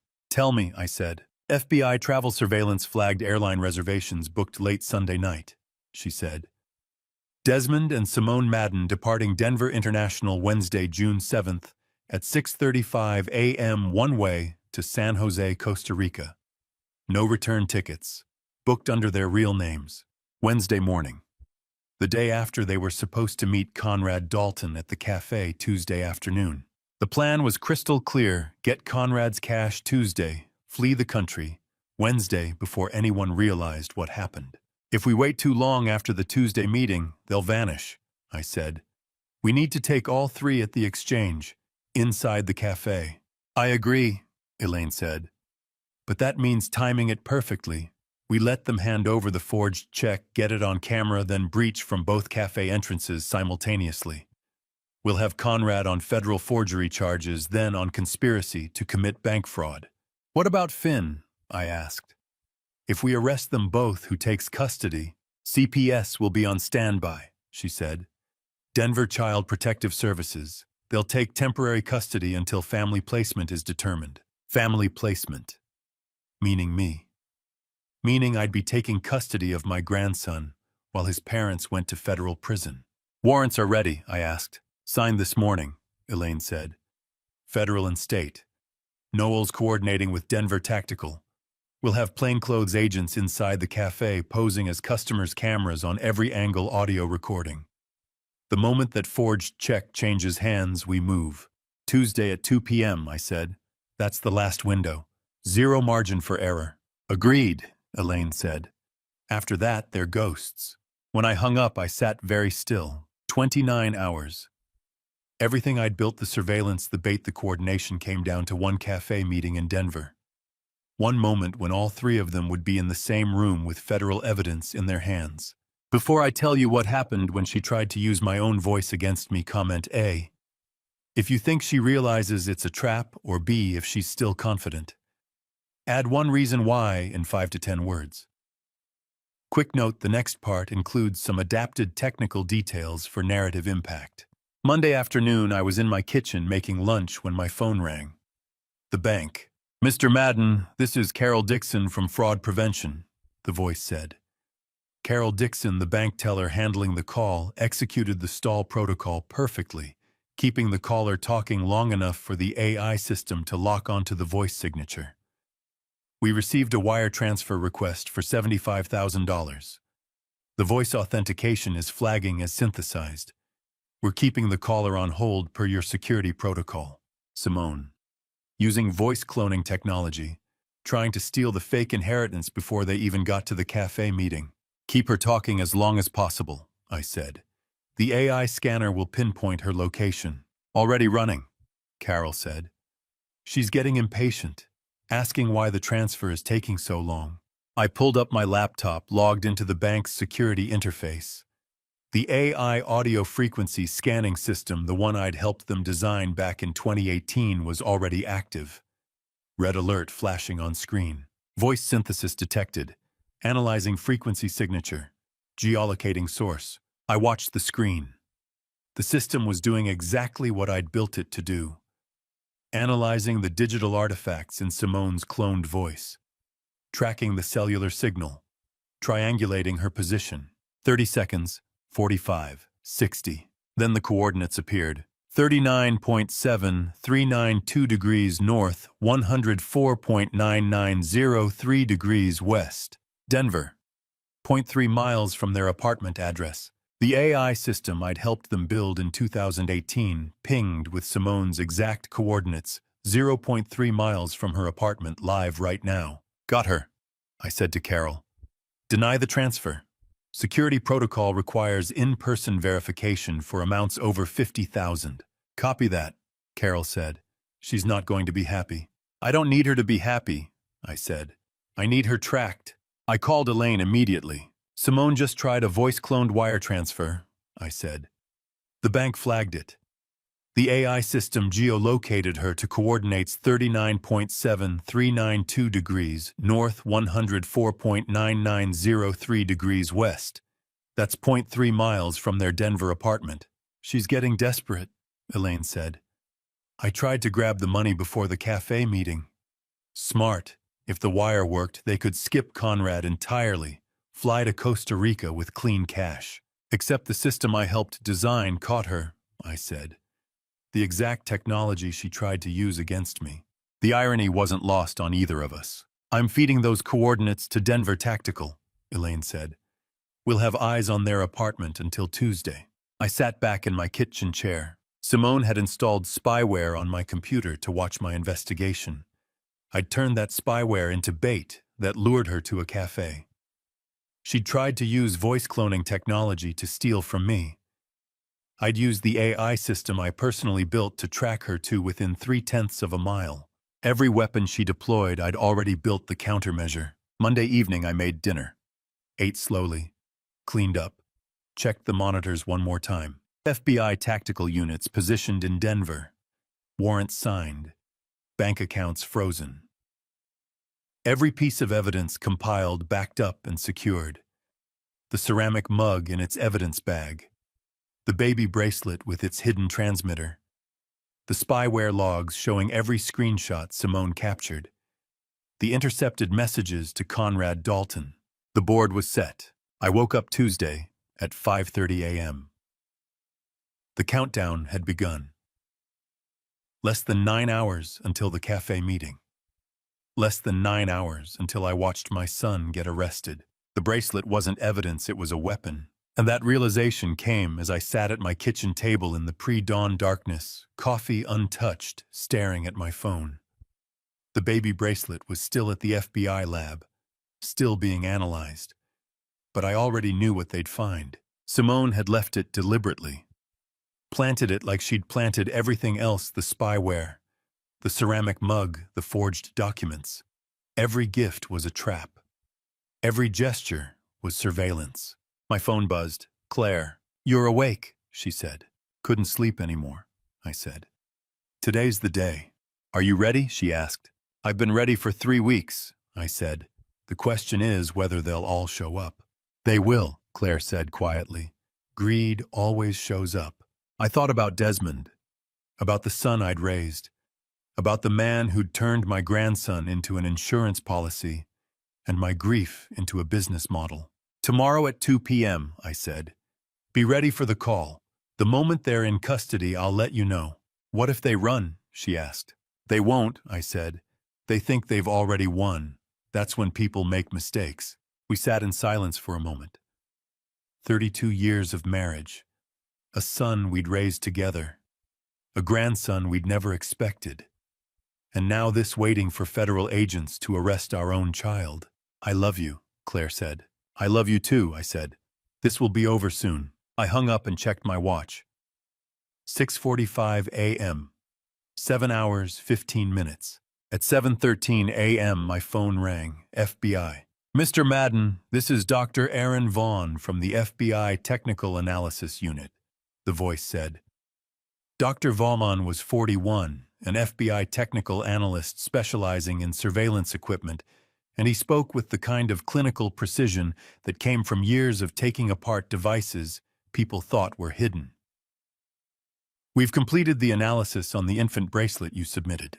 What did you find? I asked. It's a military-grade audio transmitter, he said. 600-yard range GPS locator integrated into the casing. High-quality stuff. Government contractor surplus. Military grade. Not a baby accessory. A surveillance device designed for covert operations. Manufactured when, I asked. Serial number traces to a 2019 production run, he said. 4 years ago, long before your grandson was born. How long was it active? I asked. Based on battery degradation and log files, we extracted approximately 17 days, he said. Active recording from the moment it entered your residence. 17 days. The bracelet had been recorded since they visited my house. Every conversation, every phone call, every word I'd said to Claire, to Elaine, to the FBI. 17 days. Every sob, every prayer, every time I said Finn's name, recorded, catalogued, analyzed for exploitable details. Thank you, Dr. Vaughn, I said. Send the full report to Agent Sinclair. Already done, he said. Good luck today. I set my phone down and stared at the wall. For 3 weeks I'd been building this case, documenting evidence, coordinating with the FBI, setting the trap. But until this moment, until I understood that they'd recorded 17 days of my grief to sell to the next victim, I'd still been operating from a place of hurt, of betrayal, of a father trying to stop his son from destroying himself. Now, sitting in my kitchen at 7:30 a.m. on the day of the arrest, I felt something different. Not hurt, not betrayal, not even anger. Just cold, precise operational focus. I called Elaine. The bracelet analysis came back, I said. Military-grade surveillance. 17 days of active recording. 6 other families targeted with the same methodology. Jesus, Elaine said quietly. I'm done being sad, I said. I'm ready to execute. Units are in position, she said. Denver Tactical has the cafe under passive surveillance. Plainclothes agents will enter at 1:30 p.m. and take positions. Noel's coordinating breach protocol. The moment Conrad hands over that forged check, we move. What about Finn? I asked. The baby. CPS is on standby, she said.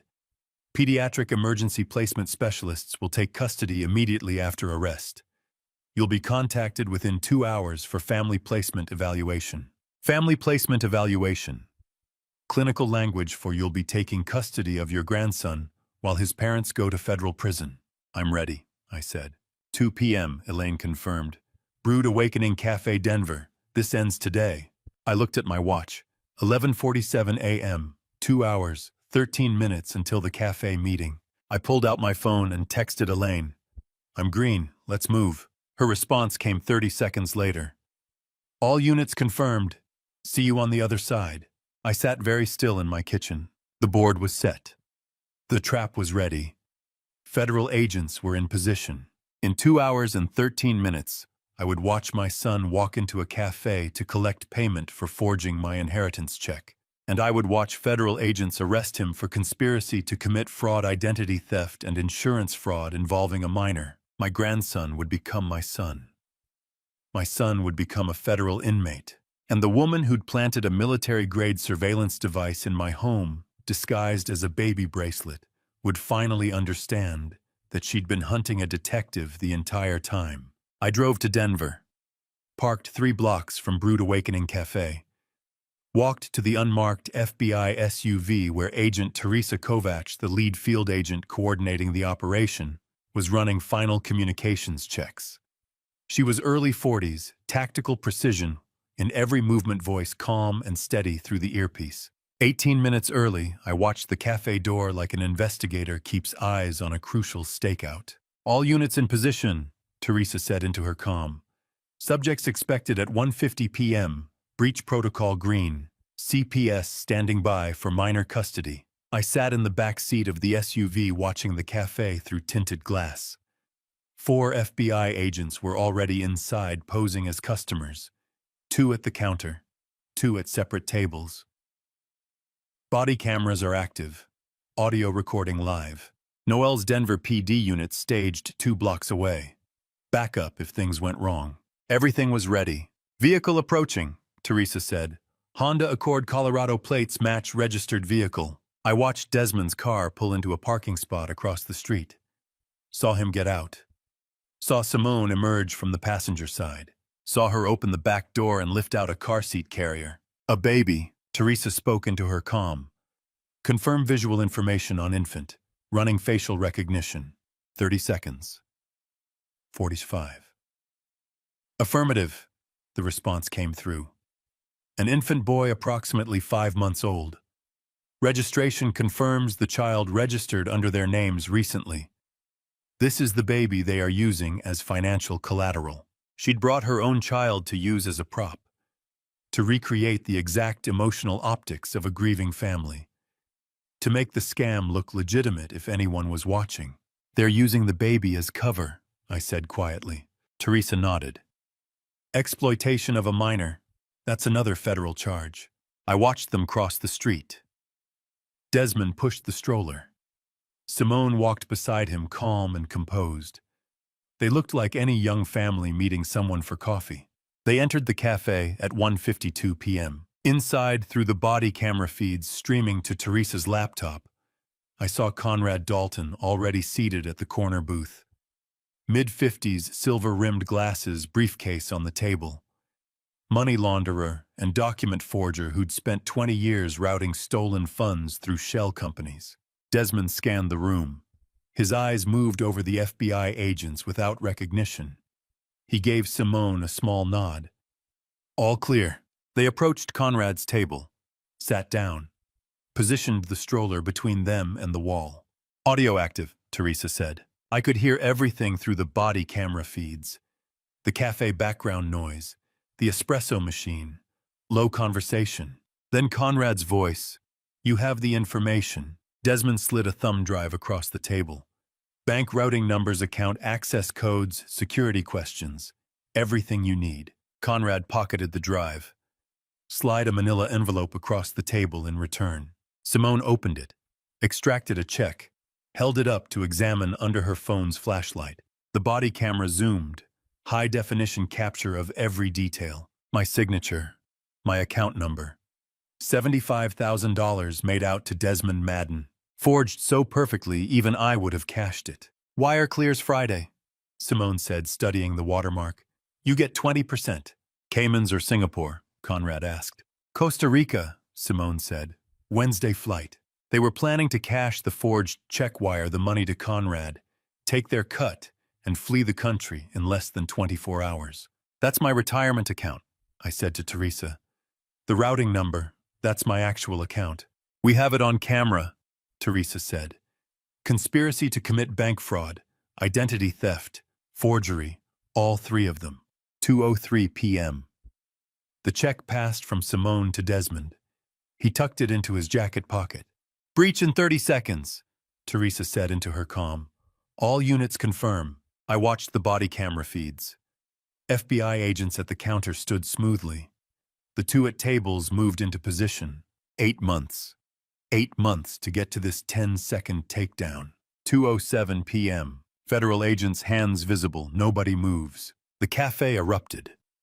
Customers who weren't FBI scattered. Conrad's hands shot up immediately. He knew the drill. His briefcase was already being seized. Simone showed zero affect. Her face went completely blank. Hands raised. No surprise, no panic. Just a cold calculation. I want my attorney, she said flatly. But Desmond spun toward the window. His eyes locked onto the SUV, onto the tinted glass where he couldn't possibly see inside but somehow knew exactly where I was sitting. 11 seconds, I counted. His mouth formed one word, Dad, not a question, an accusation. I sat perfectly still, watching my son's face through the glass, watching the federal agents move in, watching the handcuffs go on, watching everything I'd built over 3 weeks execute with precision. Desmond kept staring at the SUV, at me, through me. I saw shock cross his face, then anger, then something that might have been shame, but I didn't see regret. Not for the forged check in his pocket. Not for the stolen funds. Not for using a baby as a prop. Not for the 8 months of manipulation and lies. Just fury that I'd caught him. Rage that I'd been smarter. Betrayal that his own father had orchestrated the trap. No remorse for what he'd done. Only anger at losing. Subject secured, Teresa said into her comm. Cafe clear, CPS moving in for minor custody. I watched them being led out. Conrad first already cooperating. Simone next face still blank, already running through her victim cover story in her head. Desmond last still staring at the SUV, still mouthing words I couldn't hear. The baby, the innocent boy they claimed was Finn, was lifted carefully from the stroller by a CPS worker. Checked over, wrapped in a warm blanket and carried to a separate vehicle. Another innocent child pulled into their machinery. You want to go inside? Teresa asked quietly. I shook my head. No, I've seen enough. My son stared through the glass as they loaded him into the federal transport vehicle. I saw shock, anger, shame, everything I'd prayed for when I started building this case. But I didn't see regret. Not for Finn. Not for the families they'd targeted. Not for what they'd done. Just fury that I'd beaten them. That cut deepest. 37 minutes after arrest, my son threw his wife under the bus. The FBI moved all 3 suspects to Denver Police Headquarters' 4th floor interrogation wing.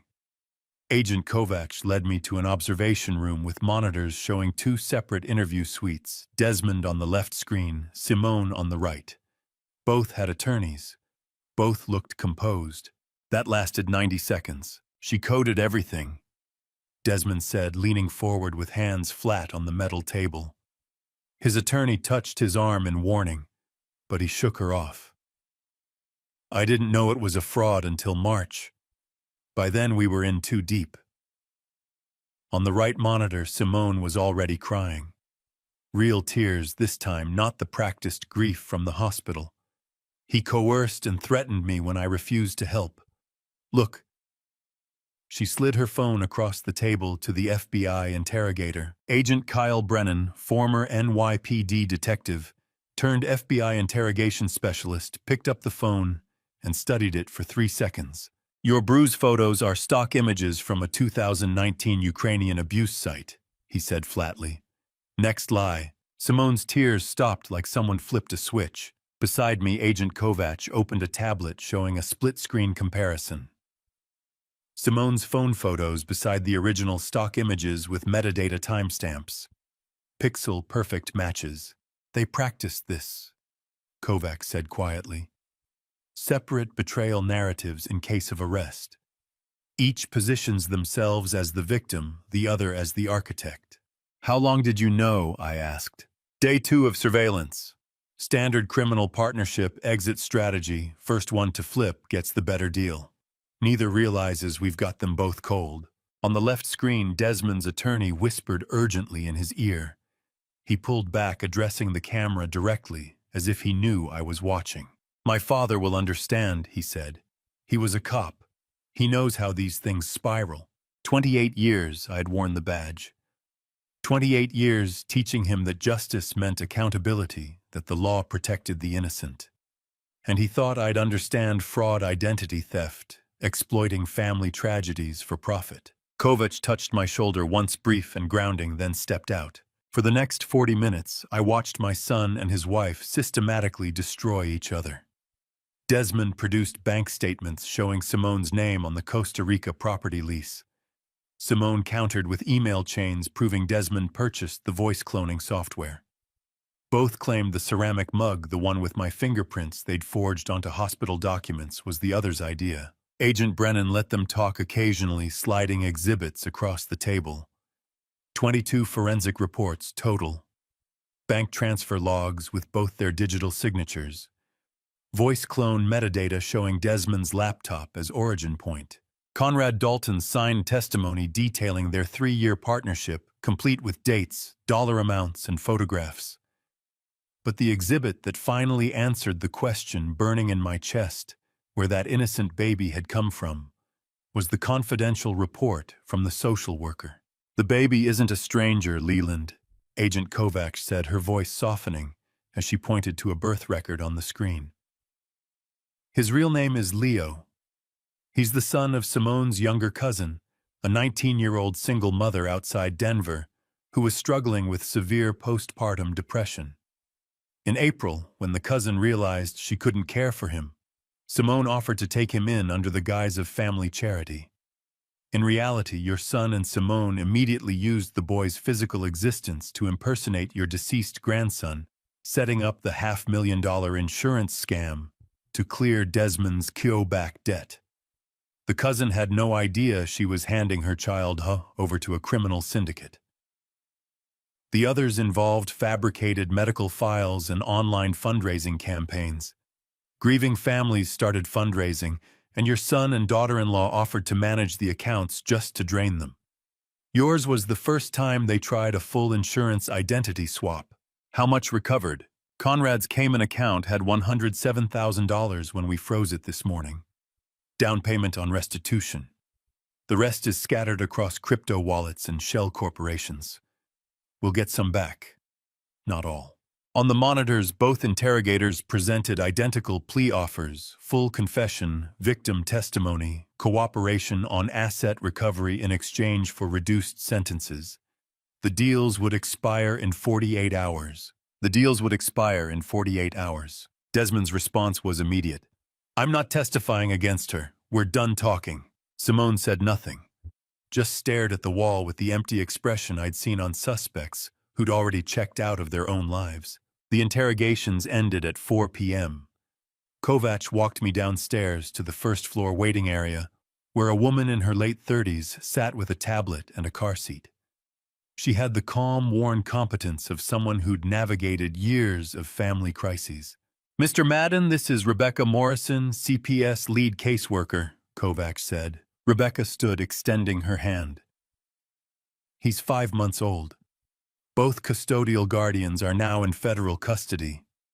We've already contacted the biological mother that she's been made aware of the situation and has indicated she cannot provide care at this time.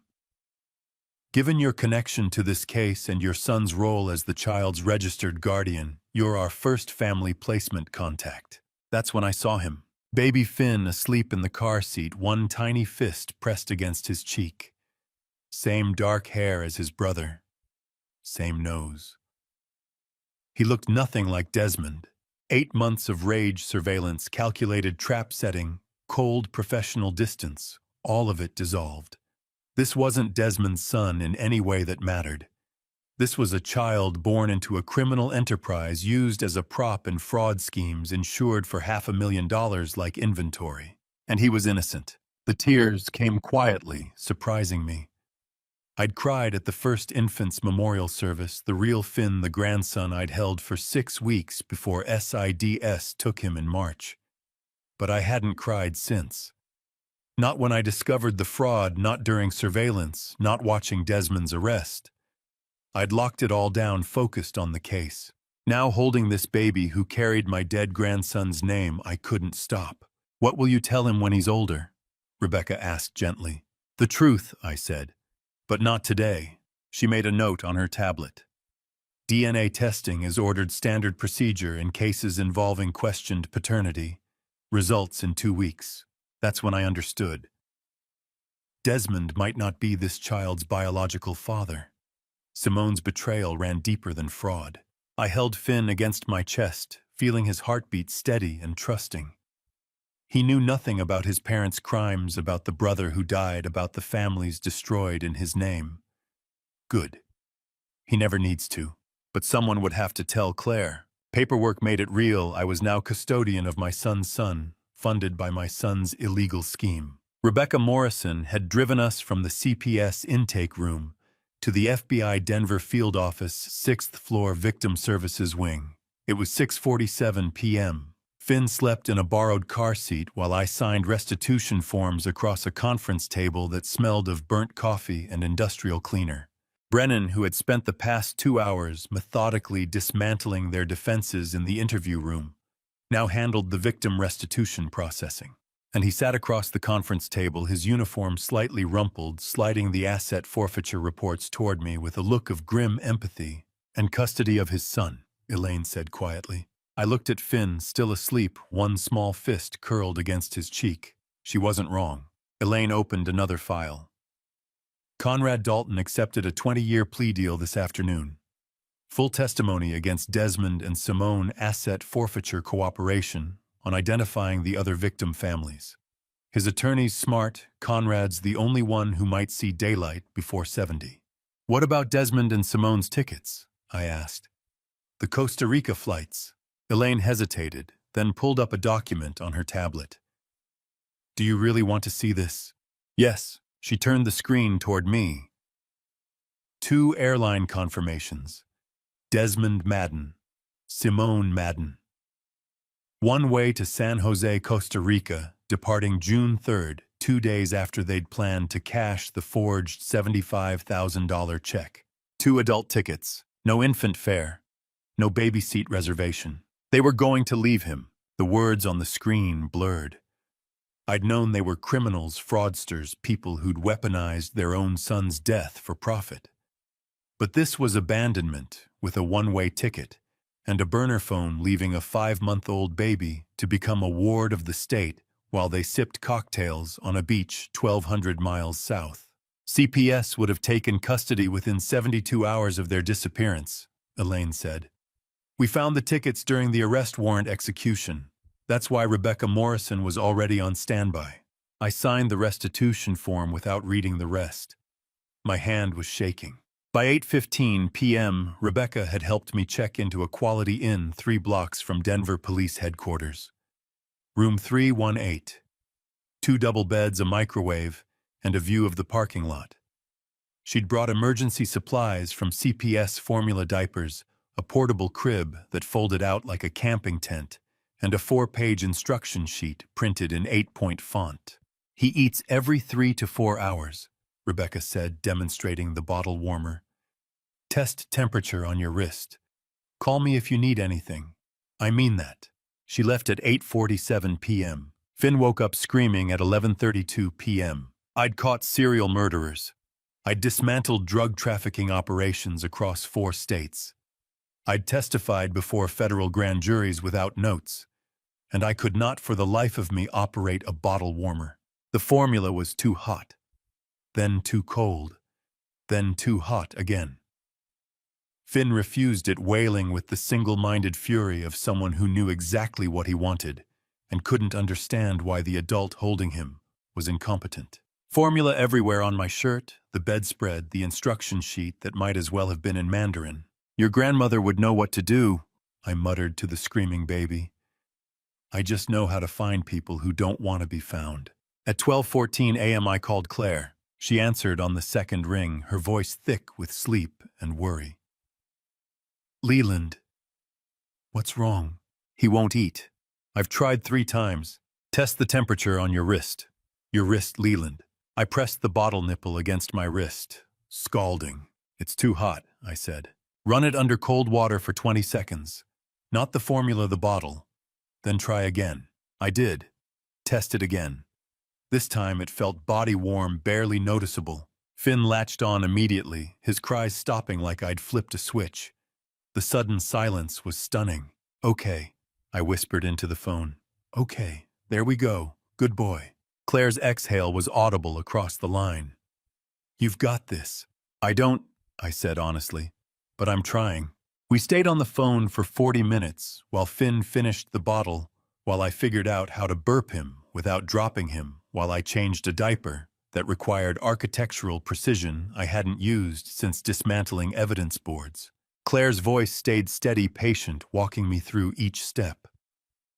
When Finn finally went back to sleep at 12:51 a.m., she said, I'm driving up tomorrow morning. Don't argue. I didn't. At 3:14 a.m., Finn woke screaming again. This time it wasn't hunger. The bottle didn't help. The diaper was fine. He just wanted something. Comfort. Presence. Proof that someone was there. I lifted him from the portable crib, held him against my shoulder, and started pacing. 47 minutes of pacing. Not for evidence. Not for closure. Just for him. The hotel room was small, 15 steps from window to bathroom door, turn, repeat. My shoulder ached. My eyes burned. Finn's cries slowly softened to whimpers, then hiccups, then small breaths against my neck. I hummed something formless, not quite a song. His tiny fingers gripped my collar, holding on. Your dad stole from me, I whispered, exhausted. Your mom exploited your brother's absence. And here you are, perfect. Finn made a small sound, settling deeper against my shoulder. I missed this with your father, I said to the darkened room. Too many cases, too many late nights. Maybe that's why I stopped. That was the easy answer, the guilt reflex of a parent watching their child's trial on the horizon. But it wasn't true. Not entirely. No, I said quietly. He made his choices. You'll make yours. I'll just be here. At 3:14 a.m., Finn finally asleep in my arms, I understood this wasn't about salvaging my son's wreckage. This was about not failing the next generation. Late, but better than never. Morning would bring Claire and the hardest conversation of our marriage. She'd held Finn for 47 minutes without speaking, just rocking him while I packed the emergency supplies Rebecca Morrison had provided. When she finally looked at me, her eyes were red but dry. I'm flying back, she'd said. You drive with him. You need this. Not anger, not punishment. Permission. Now at 10:37 a.m. Stood in the Quality Inn parking lot, triple-checking the car seat installation in the rental SUV.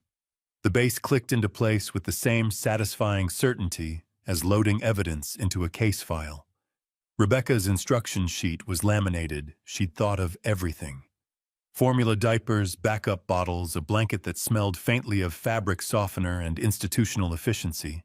Finn watched me from the car seat, dark eyes tracking my movements. He didn't cry. Last time I drove this road, I didn't know your name, I said, adjusting the chest clip one more time. Didn't know what I'd find. He made a small sound, not quite a coo. I pulled onto I-70 westbound at 10:52 a.m. No emergency this time. No frantic overnight drive fueled by panic and worst-case scenarios. Just a retired detective and his 5-month-old grandson heading home at a reasonable speed with the cruise control set to 73. A few weeks ago, I drove to crisis. Now I'm driving from it. I left Claire a voicemail at the Colorado-Utah border. We're heading out. Take your time. I'll be there when you're ready. She didn't call back. I didn't expect her to. The highway unfurled west through rust-colored canyons and scrub brush that looked like it had given up on rain decades ago. Finn slept through Glenwood Springs, woke briefly near Grand Junction, took a bottle at a rest stop outside Moab without complaint. The rhythm of it, check mirror scan gauges, monitor baby repeat, settled into something almost meditative.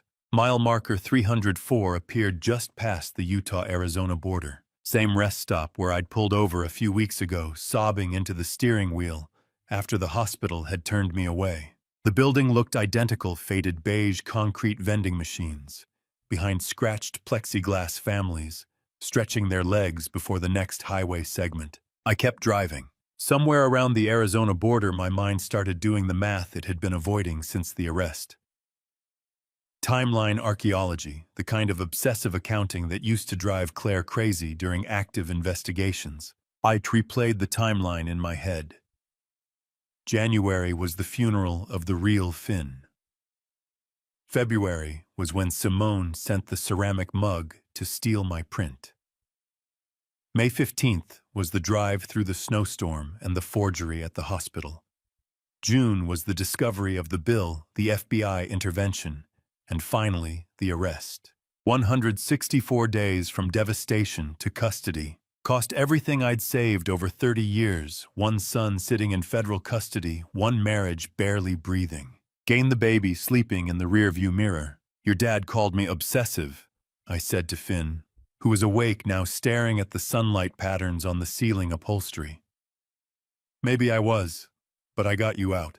Not revenge, recovery. There's a difference. I'd spent 28 years as a cop understanding that difference in theory, victims versus perpetrators, justice versus vengeance, closure versus punishment. But I'd never lived it until Desmond's booking photo appeared in the FBI case file with my signature on the witness statement. My son. My evidence. My testimony that would send him to federal prison for a minimum of 12 years. The highway stretched ahead, heat shimmer making the asphalt look liquid in the distance. Somewhere behind me, Claire was boarding a plane, sitting in a window seat, watching clouds, and thinking thoughts I couldn't guess. We'd been married 31 years. I'd investigated fraud rings, dismantled criminal enterprises, built cases that sent dozens of people to prison.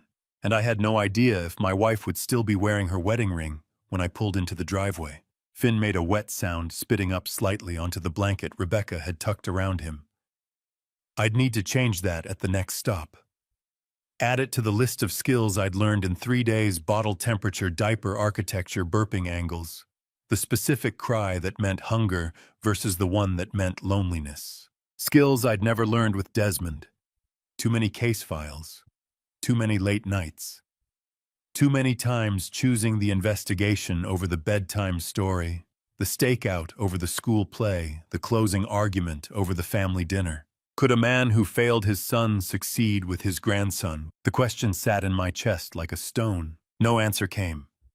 Just mile markers and exits and the small sounds of a baby who didn't know yet what his last name meant, what his parents had done, what his future looked like beyond the next bottle and the next clean diaper. Phoenix City Limits sign appeared at 6:47 p.m.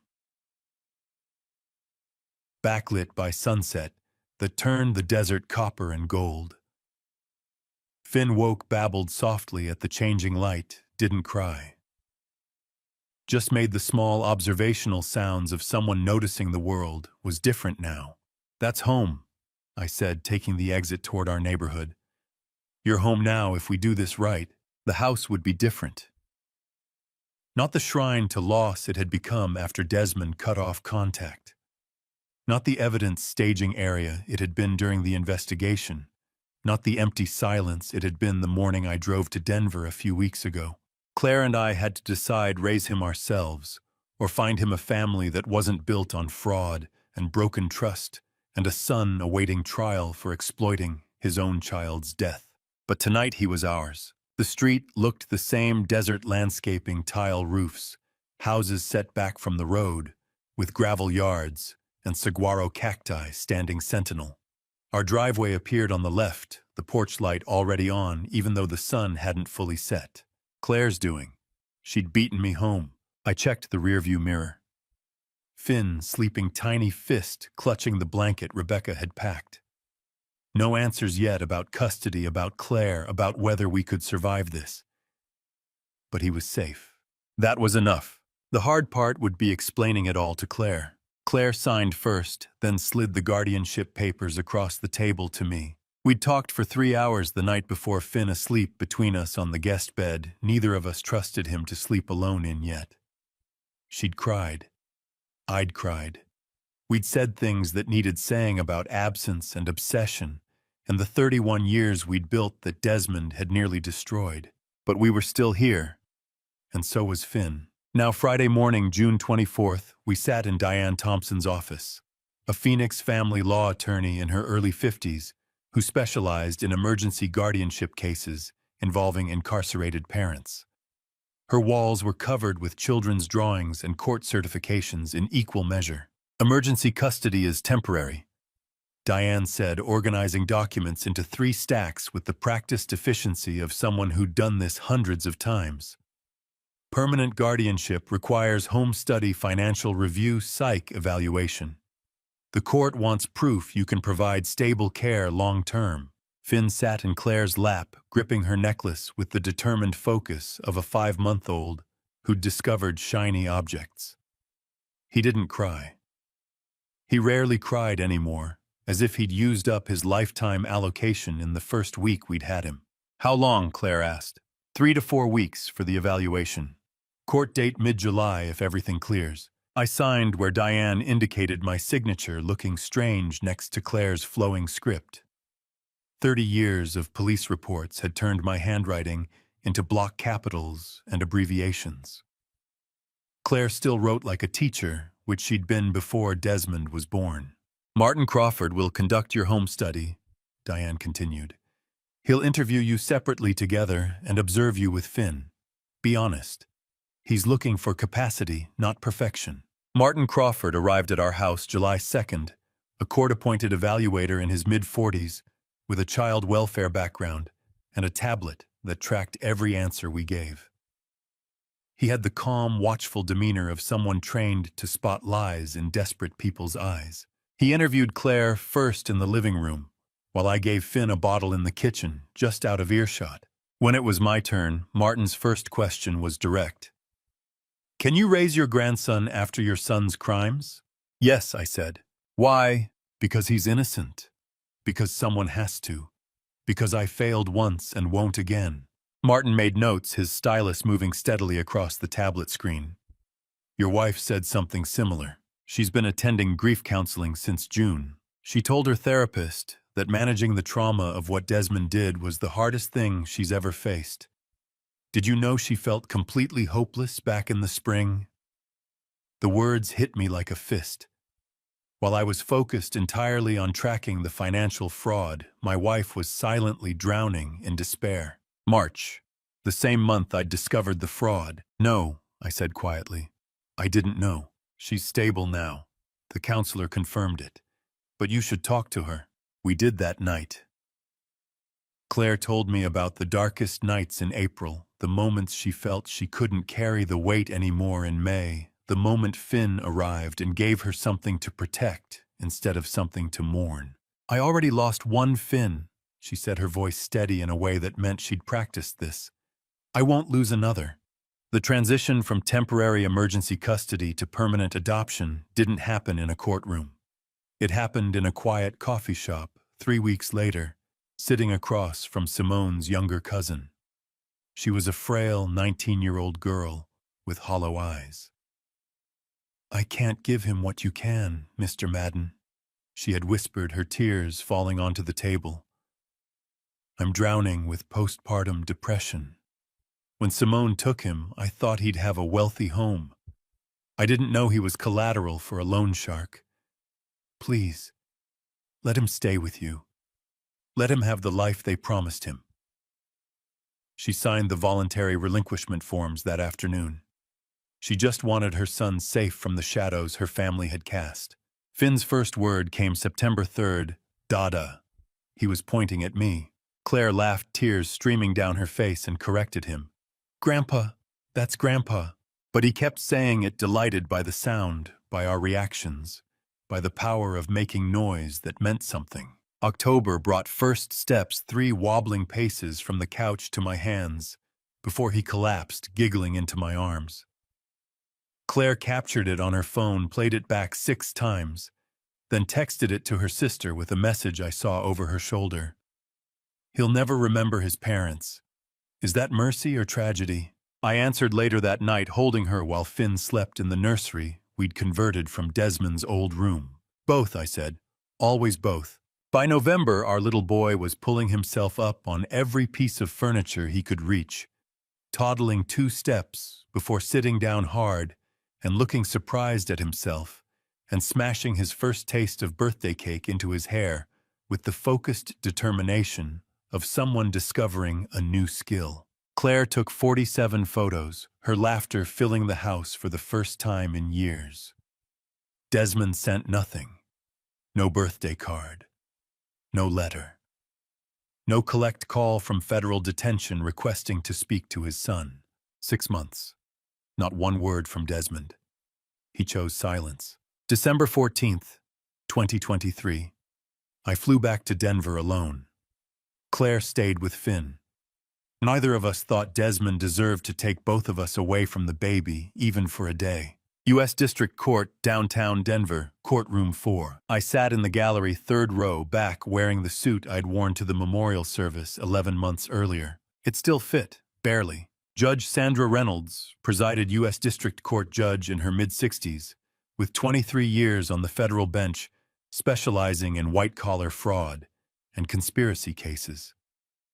She had the controlled intensity of someone who'd seen every financial crime variation and was no longer impressed by creativity, only appalled by scale. Desmond entered first, hands cuffed, orange detention uniform, hair shorter than I'd ever seen it. He'd lost weight. He looked older than 28. He looked like an inmate.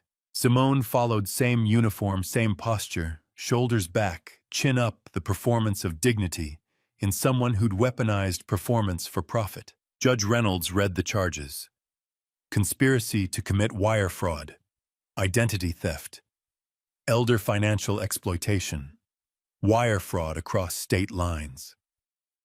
The list took 4 minutes. Then she sentenced them. Desmond Madden, 18 years federal, no parole eligibility for 14. Simone Madden, 22 years, the additional 4 years, reflecting Judge Reynolds's finding that she was the primary architect, that without her technical infrastructure, none of the 7 families would have been targeted. The gavel came down. Bailiffs led my son out through the side door. He never looked back, not at me, not at the gallery, not at the father who had spent months building the case that put him there. Outside, snow was falling on Denver. The marshals should have taken a different route. Old courthouse limited corridors, and suddenly Simone stood 3 feet from me, chains connecting her wrists to a belt-orange uniform identical to what Desmond had worn an hour earlier. The marshal touched her elbow. She didn't move. 47 seconds. I counted without deciding to. No performance this time. No manufactured tears, no trembling lip, no carefully rehearsed vulnerability. Just her eyes flat and assessing, moving across my face the way a locksmith reads a mechanism not with hatred, but with professional interest, evaluating whether I was worth one final play. I gave her nothing. She walked on chains, measuring each step down the corridor, and never looked back. The flight to Phoenix departed at 7:15 p.m. I sat in 14C and did the arithmetic I'd been avoiding all day. January 8th, the first Finn's funeral. December 14th, sentencing. 340 days between the day everything broke and the day the gavel came down. Desmond's release date, 2041. Finn's 18th birthday, 2041. The symmetry arrived unbidden, the kind that would feel engineered in fiction. My grandson would cross a graduation stage the same calendar year his father walked out of federal custody, middle-aged and unreturnable. I sat with that coincidence over the Rockies, 35,000 feet of cold air between me and it, and decided it wasn't poetic. It was just math. What I'd tell Finn about his father, and when I still didn't know. But I knew what I wouldn't tell him, that Desmond had asked for him. Because Desmond never did. 11 months in federal detention, not one letter, not one photograph requested, not one collect call that got halfway through dialing before he hung up. Silence so complete it answered every remaining question. The cab pulled into our driveway at 10:34 p.m. Rosa Madrigal sat on the porch steps with Finn asleep against her shoulder. She'd been a stranger 18 months ago. Now she was the first person Claire called. She transferred him to me without ceremony, patted my arm once and said what needed saying. Just be his grandpa now. I carried him inside past Claire sleeping on the couch, into the nursery we'd built from Desmond's old room. I didn't put him down. Some nights you just hold on. 2 years is long enough to stop measuring time in damage. For the first 6 months after the sentencing, I tracked everything. Checked the inmate locator twice a week. Monitored the restitution account for updates. Kept a running mental inventory of every open question, the appeals process, the civil litigation against Conrad Dalton's shell companies, the FBI's ongoing work identifying the other 6 families in the network. Old habits from 30 years of case management don't dissolve on a judge's schedule. They dissolve slowly, like scar tissue, softening in warmth, and only when you stop noticing them. I stopped noticing sometime around March, not because the questions disappeared, but because Finn started climbing. Everything within reach became a challenge he intended to solve personally. The couch cushions, the porch steps, the cabinet under the kitchen sink where Claire kept the dish soap, which he'd somehow identified as the most interesting location in the house. I spent 2 weeks baby-proofing things I'd never thought to look at twice on my hands and knees, examining the world from 14 inches off the ground. And somewhere in that process, the inmate locator app moved to the second screen of my phone and then off it entirely. Some priorities just reorganize themselves without asking permission. This particular Tuesday morning, I was sitting on the back porch with coffee cooling in my hand, watching Finn conduct a thorough investigation of the gap between the fence slats, where a lizard had disappeared 4 minutes ago. He hadn't given up. He was crouched with his palms flat on the warm concrete face 3 inches from the fence, utterly convinced that patience and close observation would yield results. He was more right about that than most people twice his age. "Gamma," he said, not looking up. "It in there." "I know," I said. "Why it in there?" "Probably scared." He considered this with the gravity of someone filing new information. "Of me, of how fast you move," I said. He seemed to accept this as a reasonable explanation and went back to watching the gap. I went back to watching him. Finn Madden, 2 years and 4 months old. Dark eyes that tracked everything, a laugh that started in his whole body before it reached his face, and an absolute refusal to accept that anything was beyond investigation. He had Claire's patience, and according to Claire, my obstinacy, which she delivered as a criticism, but clearly considered an asset. The DNA results had come back 11 months after the arrest. Desmond was not Finn's biological father. The report had arrived in a plain envelope on an otherwise unremarkable Wednesday, and I'd sat with it at the kitchen table for a long time before showing it to Claire. We'd talked until midnight about what it meant, what it changed, and arrived at the same answer from different directions, nothing and everything, respectively. Nothing about how we felt about the child in the next room.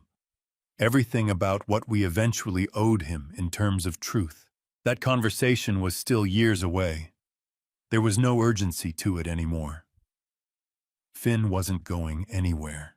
The sliding door opened behind me. Claire emerged with her own coffee, wearing the blue cardigan she'd had for 15 years. The one with the fraying cuff she refused to replace because she'd bought it the week Desmond started first grade, and sentimentality sometimes outranks practicality.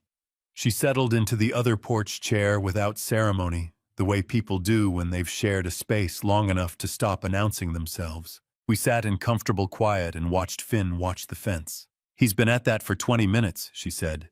23, I said. She glanced at me sideways. "You're still counting things." "Old habit. Some of them are worth keeping," she said, which was more generous than I deserved, and exactly the kind of thing Claire said when she'd decided to be generous rather than accurate. 8 months of marriage counseling had taught me to recognize the difference and not push on it. Dr. Grantham had asked us both separately and then together what we thought the marriage needed most. Claire had said presence. I had said patience. Dr. Grantham had noted that we'd each identified what we planned to give rather than what we hoped to receive, and asked us to sit with that for a week.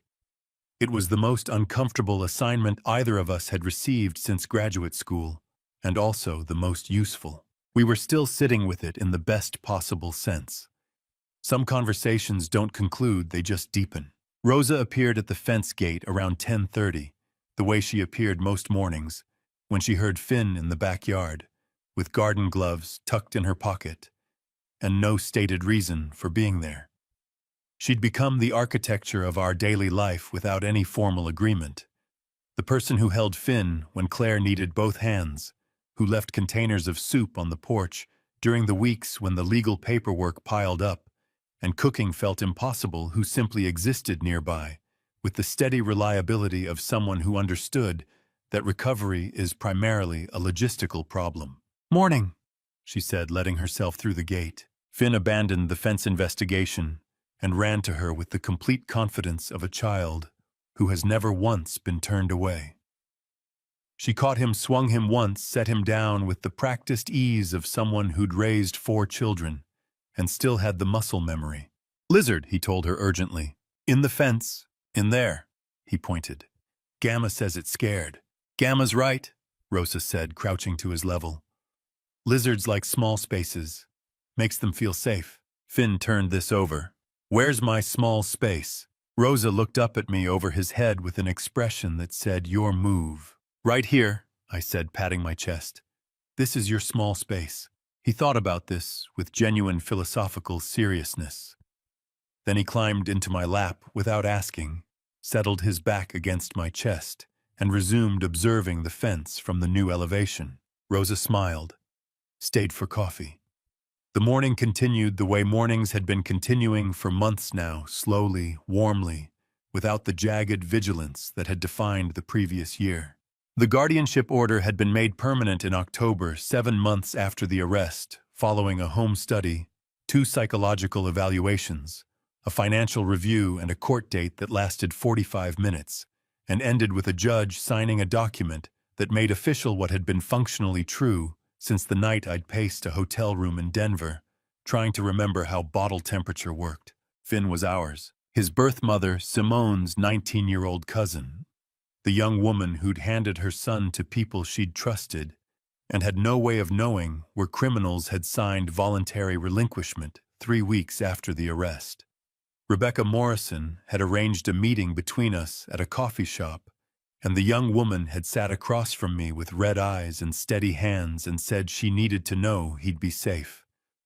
I'd told her everything I could tell her. She'd asked if she could have a photo every few months just to know he was growing. I'd said yes without hesitation, and I meant it. And twice a year since then, I've mailed an envelope to Rebecca's office to forward along. I didn't know if she opened them. I sent them anyway. Some things you do for the record, not for the response. Elaine called on a Thursday afternoon in April to let me know that 2 more families from the network had been formally identified, that their restitution claims had been approved, and that the remaining civil proceedings against Dalton's dissolved companies were progressing through federal court on schedule. She delivered the update with the same precise, unemotional professionalism she'd used throughout the investigation, then paused and said, "How are you, Leland, actually?" "Better," I said. "Better than what?" "Better than last year. Better than I expected." "The baby helps," she said, not a question. "The baby helps," I confirmed. She told me to call if anything changed. I told her I would. We both knew the active phase of the case was finished, and these calls were becoming what they'd always been between us. The maintenance of a friendship that had formed in the context of professional necessity and survived into something quieter. By mid-afternoon, the backyard had been thoroughly explored, 2 additional lizards spotted and respectfully observed, and Finn had eaten half a banana and abandoned the rest near the rose bushes in a location he'd forget about within minutes. Claire had taken him inside for a nap around 2 o'clock, the negotiation brief and decisive, and the house had gone quiet in the specific way it goes quiet when a small child is sleeping, not empty, but held. I stayed on the porch. The desert stretched west, the mountains cutting a clean line against a sky that Phoenix turned a particular shade of blue in late afternoon. The kind that doesn't photograph correctly and exists only in the moment you're standing in it. The temperature had dropped enough that the heat wasn't working anymore. A neighbor's dog barked twice somewhere down the street and then stopped. I thought about Desmond. Not with the grinding obsession that had occupied the first year, not with grief or rage or the complicated shame of a father who'd built the case that sent his own son to prison. Just think about him the way you think about weather, acknowledging what it was, noting that it had changed, accepting that you had no control over when it changed further. He would be released in 2041. Finn would be 18. What happened after that was not my case to manage. I'd learned slowly and at considerable cost that some files close.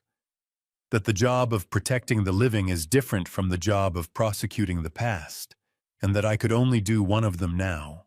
I had chosen correctly. The sliding door opened. Claire leaned out. "He's asking for you," she said. "Won't settle without the dinosaur story." "Which one?" "The one where the grandfather dinosaur finds the baby dinosaur." "Of course." He'd named that one himself months ago and requested it with the frequency of a child who understands instinctively that certain stories need to be told more than once before they become real. I set my coffee down on the railing and went inside. The story was 3 minutes long. He was asleep before the ending. I stayed another 20 anyway, sitting in the chair by the window, while afternoon light crossed the floor, listening to him breathe in the room that used to hold nothing and now held everything. 2 years is long enough to stop measuring time and damage. I had started measuring it in something else entirely. And to you listening to my story, remember this: the people closest to you can hurt you the deepest, but they can also be your reason to keep going.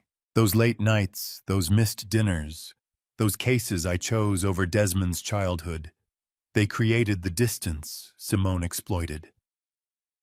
Don't make my mistake. Be there. This family story taught me that love and trust aren't the same thing. I love Finn with everything I have, but I verify everything now. Every bill, every signature, every voice on the phone. That's not cynicism, that's survival. And here's what I believe: God put me through this difficult journey so I could save that innocent baby and get a second chance at being the grandpa I should have been from the start. These grandpa stories we tell ourselves about unconditional trust. Sometimes they're dangerous. Verify. Protect. Be present. That's the real lesson from this family story. If this family story resonated with you, please leave a comment below. Tell me what you would have done in my position. Share these grandpa stories with someone who needs to hear that healing is possible after betrayal. And if you want more grandpa stories like this one, please subscribe to Dad's Revenge Stories. Your support means everything to me. Thank you for staying until the very end. As a final note, certain details in this story have been adjusted for privacy and storytelling purposes. What matters is the truth at its core. Family betrayal is real, recovery is possible, and sometimes the hardest cases hit closest to home.